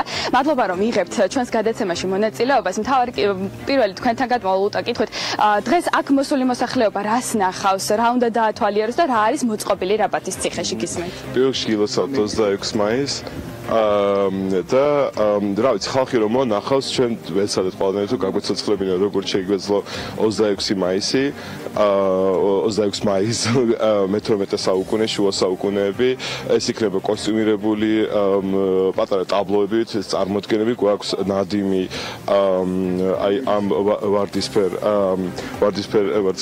ლურჯ სახლში და შემდეგ იქნება ქაჯეთის აღება კიდე გვაქვს ეს ყვითელი ნაწილი ვეცადეთ რომ ფერებით გაგვეცოცხლებინა ეს ადგილი და იქნება ძალიან ბევრი ადამიანი კოსტიუმში შემოსილი და მაქსიმალურად ვეცდებით რომ აი ეს პერიოდი დავაბრუნოთ უკან რომ ხალხმა იგზნოს თითქოს დროში მოგზაურობენ. მადლობა. კახა, დღეს რა ღონისძიებები არის მთელი დღის განმავლობაში დაგეგმილი? მთელი დღის განმავლობაში როგორც თქვენ უთამაც აღნიშნა, იქნება გავაცოცხლოთ 19 საუკუნეს, რაშიც ჩვენ დაგვეხმარა ეროვნული ტურიზმის ეროვნული ადმინისტრაცია, რისთვისაც დიდ მადლობას ვუხდით. რაბათის ციხე გავაცოცხლეთ დღეს მათი მეშვეობით, იქნება ინსტალაციები, იქნება როსტევანის სასახლე, იქნება ხალხური რეწვის ნამუშევრების დათვალიერება, გაყიდვა შესაძლებელი იქნება ხელოსნების ნამუშევრები იარაღთან დაკავშირებით და აი სულ ბოლოს დასკვნითი პერფორმანსი იქნება, შავფაროსნები გვეხმარებიან და მათი მეშვეობით გავაცოცხლებთ ქაჯეთის ციხის აღებას, რომელიც იქნება ძალიან ესეთი ცეცხლოვანი, ძალიან პირდაპირ და გადადანითი მნიშვნელობით საჰაერო შოუ და ჩვენ რაღაც იდეაშიც გვინდა რაღაც ტრადიციის სახეც მივცეთ ყოველ 26 მაისს გვინდა ეს სურვილის დონეა ჯერ სურვილის დონეზე ვართ რომ იყოს რაღაცა ეს საბრძოლო სულისკვეთებაც რომ შევინარჩუნოთ და მომავალსაც რომ დაუტოვოთ რომ კიდე ბევრი გასაკეთებელი გვაქვს და მოკლედ ახოთ რა გამოვაკეთნა. ძალიან დიდი მადლობა ჩვენთან ერთად იმყოფებოდნენ რაბათის ციხის ღონისძიების მთავარი ორგანიზატორი და დიზაინერი. მე კიდევ ერთხელ ვულოცავ მაყურებელს 26 მაისს საქართველოს დამოუკიდებლობის დღეს და ყველა მსურველს ვუსურებ რომ ჩამოვიდეს, ვურჩევ რომ ჩამოვიდეს, იმიტომ რომ აქ მართლაც საოცარი ღონისძიებები არის დაგეგმილი მთელი დღის განმავლობაში. მადლობა მარიამ ადამიანს, მადლობა ჩვენ ჟურნალისტებს იმისათვის რომ საათ შევძელით გვაჩვენეს პრინციპში საათ შეიძლება რომ დავიდეთ ეთერის დასრულების შემდეგ. თბილისით რამდენი ლოკაციიდან? თბილისიდან 4 ლოკაცია მოვიცავით. მაგრამ დაცვალიერება ტელევიზორით საკმარისი არ არის. რემი შემოგვიერთდა უკვე, ჩვენთან ერთად არის ეფრემ ურუმაშვილი, ფინანსისტი. ჩვენ ახლა შემოვიფარგლებით მოკლე მილოცვით დამოუკიდებლობის დღესთან დაკავშირებით. მილოცავ დამოუკიდებლობის დღეს ულოცავ ჩვენს მაყურებელს. ეს ბევრი საინტერესო თემა გვაქვს სასაუბრო და მოდი ბარემ სარეკლამო ბლოკიც მოვიშოროთ და შემდეგ უკვე შვიდად და დეტალურად შევგვიძლია საქმეს. გვიყურებთ თავპირველზე, მაუწყებლობთ რადიო ჰერეთის და რადიო თბილისის ტალღებზე. დარჩით ჩვენთან ერთად სულ მალე ვისაუბრებთ ძალიან მნიშვნელოვან ყველაზე დამოუკიდებელ ვალუტაზე ბიტკოინს. ხო, მათ შორის. დამოუკიდებლობის დღეს.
რეკლამის შემდეგ ისევ საქმიანი დაუბრუნდით პირდაპირ ეთერში და როგორც რეკლამამდე დაგიანონსეთ, ყველაზე დამოუკიდებელ ვალუტაზე ვისაუბრეთ ბიტკოინზე.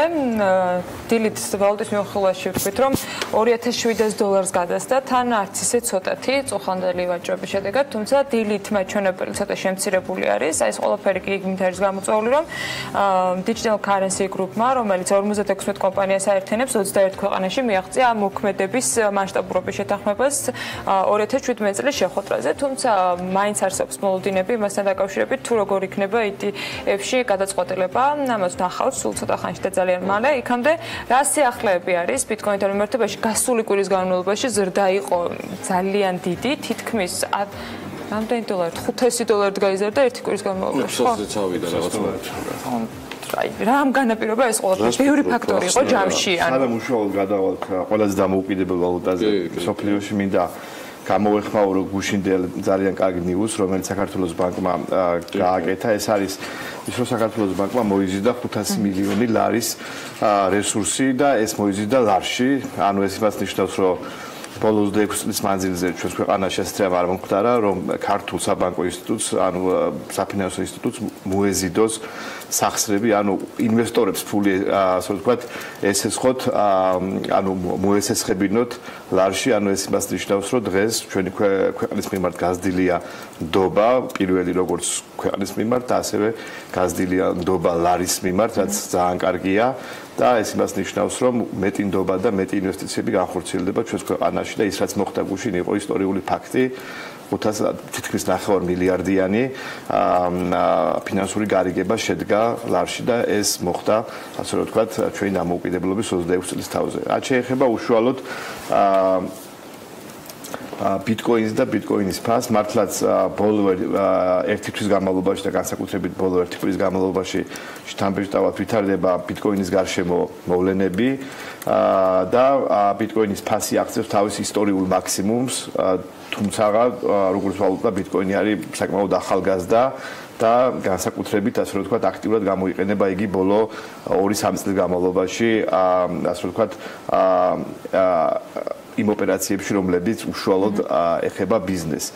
მინდა რამდენიმე შეფასება გავაკეთო ბიტკოინთან მიმართებაში უშუალოდ, ანუ მოკლედ სად იყო ბიტკოინი, სად არის დღეს და სად იქნება ხვალ. ჩვენ საკმაოდ ბევრს საუბრობდით ხოლმე იმაზე, რომ თუ ბიტკოინი გადააბიჯებდა $800-იან ნიშნულს, შემდეგი გაჩერება იქნებოდა $1500 და ალბათ ჩვენი მაყურებელი სკეპტიკურად ვიყურებდა და ფიქრობდა, რომ ჩვენ საერთოდ ეს $1500 იქნებოდა. მოხდა ისე, რომ $1500-იან ნიშნულს ბიტკოინმა გადააჭარბა და უკვე გვაქვს მოცემულობა, რომ იგი ღირს $2500-ზე მეტი. შემდეგ ნიშნულზეც საუბრობენ უკვე ექსპერტები 3000-იან ნიშნულზეც საუბრობენ უკვე და ეს შემდეგი გაჩერება იქნება $3000. ჩვენ შესვენებაზე საუბრობდით ETF-ზე, ანუ ამერიკის ფასიანი ქაღალდების კომისია მოკლედ შემდეგ კვირაში გააკეთებს განაცხადს თავისუფლად მიმოქცევის შესახებ ბიტკოინთან მიმართებაში და თუ როგორც იაპონიამ ასევე ამერიკამ დაუშვა როგორც საგადამხდელო ინსტრუმენტი, ანუ მიანიჭა მას სტატუსი, მაშინ გამოდის, რომ ჩვენ 3000 ნიშნულს ძალიან მარტივად გადავლახავ და უფრო ასე ვთქვათ ზედაზღვრებსაც დავიპყრობთ. მნიშვნელოვანია უშუალოდ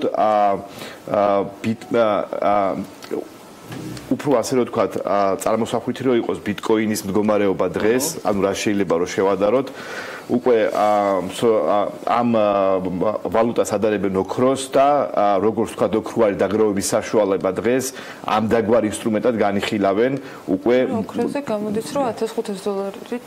ანუ ოქროს ფასს გადააჭარბა თითქმის ორჯერ, იმიტომ რომ ოქრო ღირს $1225 და ბიტკოინი ღირს $2500. ამ დროის მონაცემები, თუმცა გუშინ $2700 ზღირდა. მინდა ხაზი გაუსვა ერთ რაღაცას, რომ ოქროს კაპიტალიზაცია მსოფლიო ბაზარზე არის $7.5 ტრილიონი.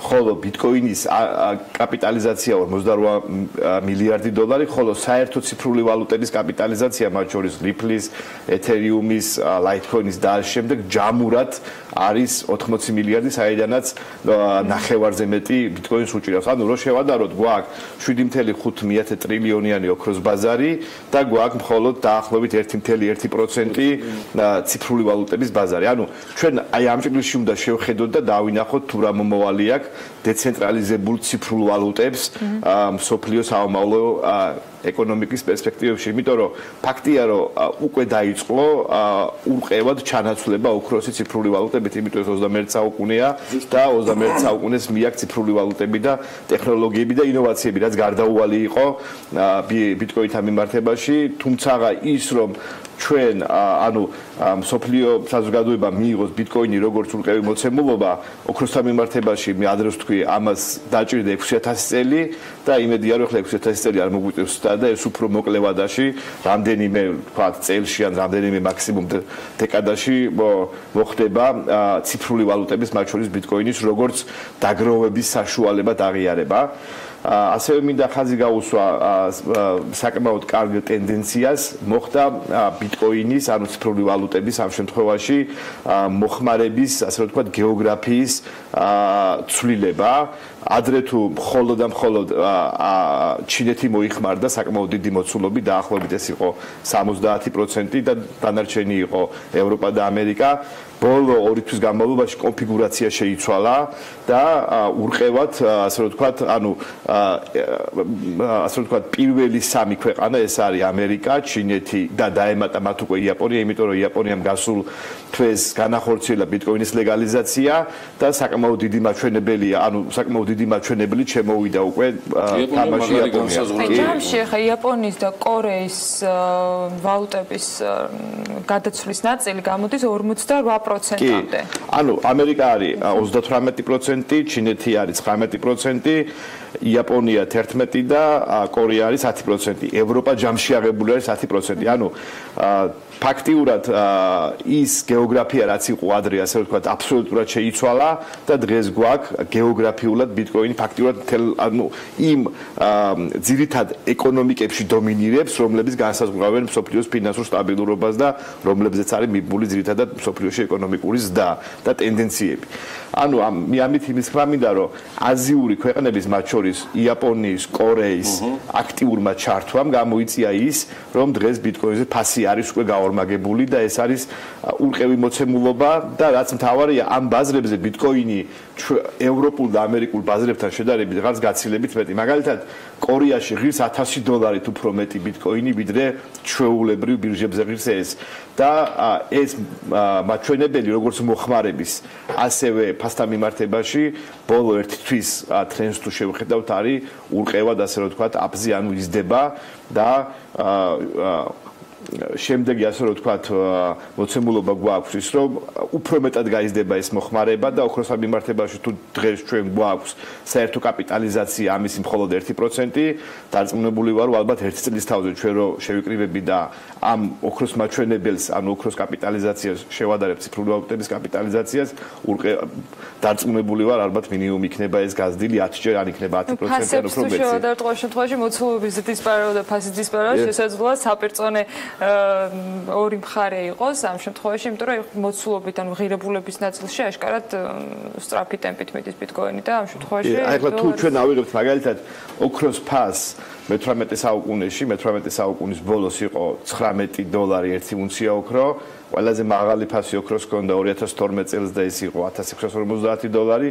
დღეს ოქროს ფასი ეცემა განუხრელად, ეს კარგია თუ ცუდი, ეს მეორე არის და არის $1225, თუმცა ბიტკოინი, ასე ვთქვათ, შემოვიდა 2008 წელს და მისი მოცემულობა დღეს არის ის, რომ იგი არის 2-ჯერ ძველი ზუსტად ოქროზე და შეადგენს $2500 და ტენდენციები რაც ჩვენ ვახსენეთ ის, რომ ამერიკის მთავრობა ანუ სეკი განიხილავს შემდეგ ETF-ის თარიღად უბრალოდ განიხილება ETF-ი შემდეგ კვირას, ანუ მიანიჭონ მას თავისუფლად. შემდეგ კვირას ხო როგორ გამოყავს? ხო. შემდეგ კვირას დარწმუნებული ვარ, რომ სეკი მიანიჭებს თუ არა ETF-ს, ანუ თავისუფლად მიმოქცევადი საგადამხილო ინსტრუმენტის ასე ვთქვათ სტატუსს ბიტკოინის ფასი განუხრელად გაიზრდება და 3000-ს გადასდება და უფრო ზემოთაც წავა, თუმცა შეფასებებში უნდა ვიყოთ მოკრძალებულები, ვინაიდან ამას რა თქმა უნდა განსაზღვრავს ბაზარი და არ უნდა ეგონოს ვთქვათ მაყურებელს, ეს აუცილებლად გარდაულად გაიზრდება, თუმცა ყველა ტენდენცია და ყველა შეფასება, რომელიც ჩვენ გვაქვს დღეს, ასე ვთქვათ, ბაზარზე არის პოზიტიური და არის ასე ვთქვათ, კარგად პოზიტიური და ის მოლოდინები, რაც აქვს ბაზარს, რასაც ჩვენ ვხედავთ, თუნდაც აზიაში, ეს არის მხოლოდ ასე ვთქვათ, დამოკიდებულება, რომ ამ ვალუტის მიმართ და ზოგადად ციფრული ვალუტების მიმართ მოთხოვნა იზრდება და ეს მოთხოვნა განუხრელად იზრდება, მათ შორის აზიაშიც. მგონი უფრო მეტად აზიაში. კი, უფრო მაგრამ დამერწმუნდეთ თუ ამერიკის მთავრობა მიანიჭებს მას ETF-ს, აქაც მოხდება საკმაოდ თუ თქვა დღეს ამერიკას არის ერთ-ერთი ასე ვთქვათ ჩამოყალიბებელი, მაგრამ პერსპექტიული ბაზარი ამ შემთხვევაში იქნება. ამ შემთხვევაში უფრო თამამად დაიწყებენ ასე ვთქვათ ამერიკაში ბაზირებული მომხმარებლები ბიტკოინის გამოყენებას და დარწმუნებული ვარ რომ უფრო მეტი მომხმარებელი ეყოლება მას დაგროვების კუთხით, ვიდრე გაცვლის კუთხით და ზუსტად დაგროვების კუთხით, ასე ვთქვათ, როგორც საინვესტიციო აქტივის მიმართ ბიტკოინის მიმართ დამოკიდებულება უშუალოდ აისახება მის ფასზე. ესაც ძალიან მნიშვნელოვანია. კარგი, პრინციპში ეს იყო ჩვენი დღევანდელი საქმიანი დილა. ნახოთ როგორ იქნება მომავალი კვირა და მაგრამ მე თქვენ გაპირებთ კიდევ ჩარტის გადაგება. მე მგონი გვექნება შესაძლებლობა, რომ კიდევ ერთხელ ვნახოთ რა ხდება რუსთაველის გამზირზე, თუმცა იქამდე მოდით ელენე კვანჭელაშვილის ანალიტიკას ანონსი ვნახოთ, როგორ იქნება დღევანდელი ეთერი, მით უმეტეს ელენე. მე დიდი მადლობა, ძალიან საინტერესო იყო, როგორც ყოველთვის. გილოცავ დამოუკიდებლობის დღეს. მადლობა ეფრემ რუმაშვილს, რემიქს სტუმრობდა და ტრადიციულად დღეს აქცენტი გავაკეთეთ ძირითადად კრიპტოვალუტაზე, ბიტკოინზე დამსახურებულად, აი ამ სასწაულის ზრდის გამო ბოლო პერიოდში რაც ხდება. შემდეგ კვირაში ცხადია შევეხებით სხვა თემებსაც, მათ შორის იმ ფისკალურ პაკეტს, რომელიც მთავრობამ წარადგინა უკვე პარლამენტში. ანას მიერ დაანონსებული ანალიტიკა ელენე კვანჭილაშვილთან ერთად, რომელიც ჯერ კიდევ კვირით დასაწყისიდან ანონსდება და ტრიალებს ჩვენთან ეთერში, თუმცა ელენემ გარკვეული ექსკლუზიური დეტალები შეძინა უკვე ამას ყველაფერს, ზოგადად ელენებიც ყოჩაღები არიან ჩვენთან გუნდში. ამის დასტური იყო ელენე ჩომახიძის დღევანდელი არაჩვეულებრივი რუბრიკა რომან კაკულიასთან, დევიდ ლისთან და ნიკა ობოლაძესთან ერთად, მაგრამ ვნახოთ დღევანდელი ანალიტიკას ანონსი ელენე კვანჭილაშვილთან ერთად.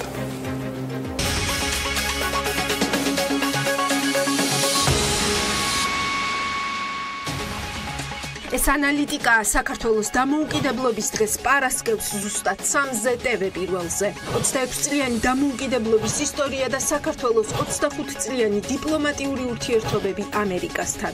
რა ეკონომიკური კავშირები არსებობს ამერიკასა და საქართველოს შორის, ამას ვაანალიზებთ რუბრიკაში ტენდენცია. რუბრიკის ანალიტიკოსი ამერიკის საელჩოს ეკონომიკურ-პოლიტიკური დეპარტამენტის ხელმძღვანელი დუაით მისტრონია. Hello, Mr. Mistron. საქართველოს დამოუკიდებლობიდან 26 წელს ვიზა ლიბერალიზაციით ხვდებით. მოთხოვნა უსაფრთხო ფრენებზე იზრდება. იკაოს საბჭოს პრეზიდენტი პირველად საქართველოში და რა თქმა უნდა ჩვენთან პირდაპირ ეთერში. სასოფლო სამეურნეო მიწების გასხვისებასთან დაკავშირებით აკრძალვას ვემხრობი. საერთაშორისო სავაჭრო პალატის პრეზიდენტის განცხადება და ფადი ასლი სტუმრად ანალიტიკის სტუდიაში. საინტერესო სტუმრებით, ექსკლუზივებით, ბიზნეს თემებით გილოცავთ საქართველოს დამოუკიდებლობის დღეს. შეგვიძლით აქ ანალიტიკაში ელენე კვანჭილაშვილთან ერთად.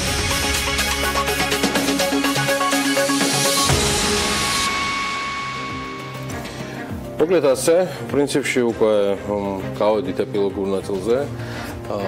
დასამატებელი არაფერი არ არის გამომდინარე იქიდან, რომ ზუსტად 15 წუთში თქვენთვის სტუდიაში კვლავ გააგრძელებს შრომას გვანცალაღიძე და წარმოადგენს ძალიან საინტერესო ქალების ნარატივს. მე ყველაზე მეტად მაინც მომწონს გემოვნებიანი ნაწილი მათი ნარატივისა.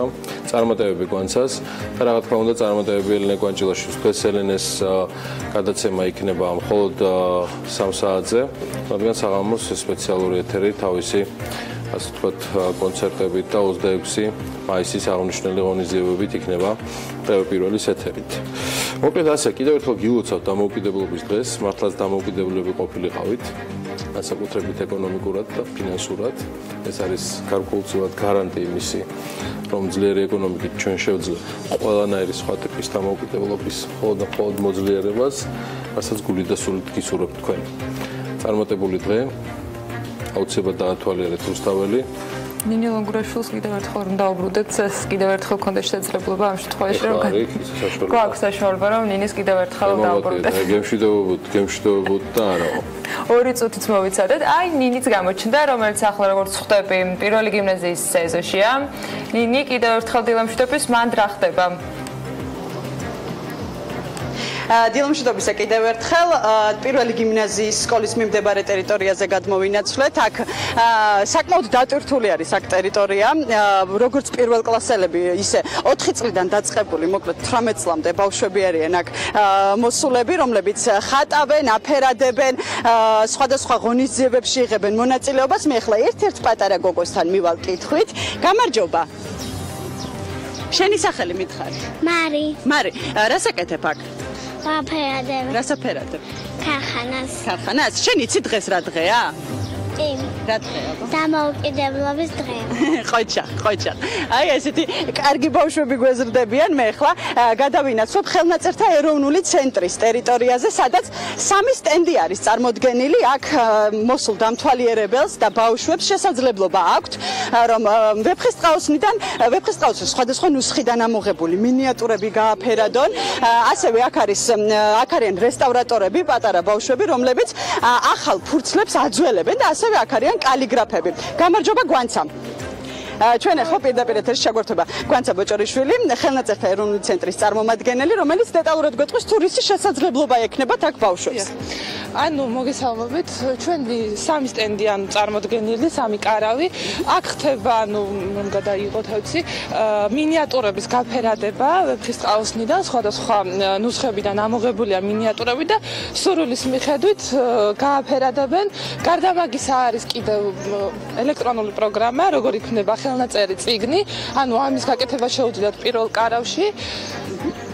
აქ არის მეორე კუთხე, ანუ კალიგრაფების კუთხე არის წარმოდგენილი, სადაც მსურველები მოვლენ, ჩვენი კალიგრაფები დაეხმარებიან მათ და გადაწერენ ვეფხისტყაოსნიდან სხვა აფორიზმებს და რაც მუშაობენ, ანუ უკვე დაწყებული აქვთ მუშაობა და მესამე კუთხე არის რესტავრატორების, ხელნაწერთა ეროვნული ცენტრის რესტავრაციის ლაბორატორიის თანამშრომლები, რესტავრატორები დაეხმარებიან მსურველებს ფურცლის დაძველებაში, ანუ ნახავენ როგორ ძველდება ქაღალდი, აი შეგვიძლია ვნახოთ როგორ დაძველდა უკვე ფურცელი ბავშვებმა რაც გააკეთა. აქ ვინმეს გაკეთებული არ ამგონია, მგონი ჯერ ადრია. რომელ საათზე იწყება? საათზე არის მგონი ოფიციალურად გახსნა და ქვევით გვაქვს კიდევ ერთი კარავი, ანუ კარგი, ძალიან დიდი მადლობა.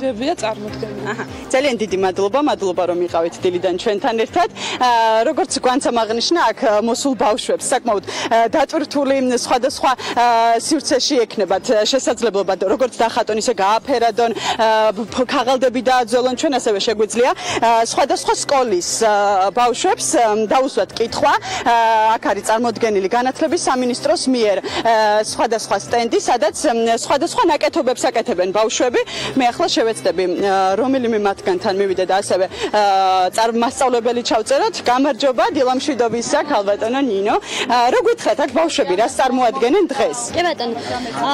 განათლების სამინისტროს თავისუფალი გაკვეთილების ფარგლებში ბავშვებს დღეს ვაწყობინებთ სხვადასხვა ხელსაწყოების კომპონენტებით. წარმოდგენილი გვაქვს ჩვენ ბაზა როგორც ელენკოსი, ასევე ლიტვიცის და ელექტრონული კომპონენტები და დღეს კი აი აქ ამ შემთხვევაში ბავშვები აწყობენ უკვე სხვადასხვა ასე ვთქვათ სხვადასხვა მოწყობილობებს, ესე ვთქვათ, მაგალითად ნატურების განათლება, ხმის დინამიკები, ბაზერები და სხვადასხვა ელექტრონული მოწყობილობები. ძალიან დიდი მადლობა გისურვებთ წარმატებებს. მე კითხვით გადავალ ერთ-ერთ ბავშვთან, გამარჯობა. ორი სიტყვით რო გითხრა, რას ქმნია აქ ახლა? ბევრი რაღაც შეიძლება შეიძლება რაღაცები დაამატო ზოგ რაღაცას. პროპელერი არის ზოგი. პროპელერი სინათლე შეიძლება დაამატო პროპელერს. რომელ სკოლაში სწავლობ? მე 91-ში ვსწავლობ. და რომელი გაკვეთილი გიყვარს ყველაზე მეტად? ინგლისური. ინგლისური გიყვარს ყველაზე მეტად. დღეს იცი რა დღეა? კი, დღეს დამოუკიდებლობის დღე. ყაჩახ. ჩვენ მე მაყურებელს შევახსენებ განათლების სამინისტროს ტერიტორიაზე საკმაოდ ბევრი სტენდი არის წარმოდგენილი, სადაც ბავშვებს შეუძლიათ რომ მოვიდნენ და სხვადასხვა ღონისძიებაში მიიღონ მონაწილეობა. მე კიდევ ერთხელ ვეტყვი ჩვენ მაყურებელს რომ აქ 11 საათზე დაიწყება ღონისძიება, 12 საათზე თავისუფლების მოედანზე ფიცის დადების ცერემონია გაიმართება, ხოლო საბოლოოდ 26 მაისს უკვე გალა კონცერტი დაასრულებს ამ მრავალფეროვან და არაჩვეულო მადლობა ნინი ლონგურაშვილს, მადლობა ისიც რომ ბოლო წამამდე ყველაფერს ეცადა რომ ყველა კადრი ეჩვენებინა და სრულად გადმოეცა ის ემოცია, რომელიც რუსთაველად გამზირზე არის, თუმცა იმისათვის რომ ნახოთ რა ხდება დამოუკიდებლობის დღეს ცენტრალურ გამზირზე, ამისათვის თავად უნდა წახვიდეთ რუსთაველის გამზირზე, საქმიანი დილა უქმეებზე სასიამოვნო დასაწყისს გისურვებთ, თან სამდღიანი უქმეებია და დღევანდელ დღეს განსაკუთრებით საინტერესო ამბები იქნება დედაქალაქის მასშტაბით და არა მხოლოდ მთელი საქართველოს მასშტაბით დამოუკიდებლობის დღეს აღსანიშნად. წარმატებული დღე მიულოცეთ ყველას, თქვენს ნაცნობებს, მეგობრებს, ოჯახის წევრებს, უბრალოდ ადამიანებს, იმიტომ რომ ეს ერთ-ერთი ღირსშესანიშნავი დღე არის, თუ უმთავრესი არა საქართველოსთვის. კიდევ ერთხელ ყველას გილოცავთ, ბედნიერ უქმეებს გისურვებთ და ორშაბათს კვლავ ვიხილავთ ერთმანეთს დილის 8 საათთან ტელევიზორზე.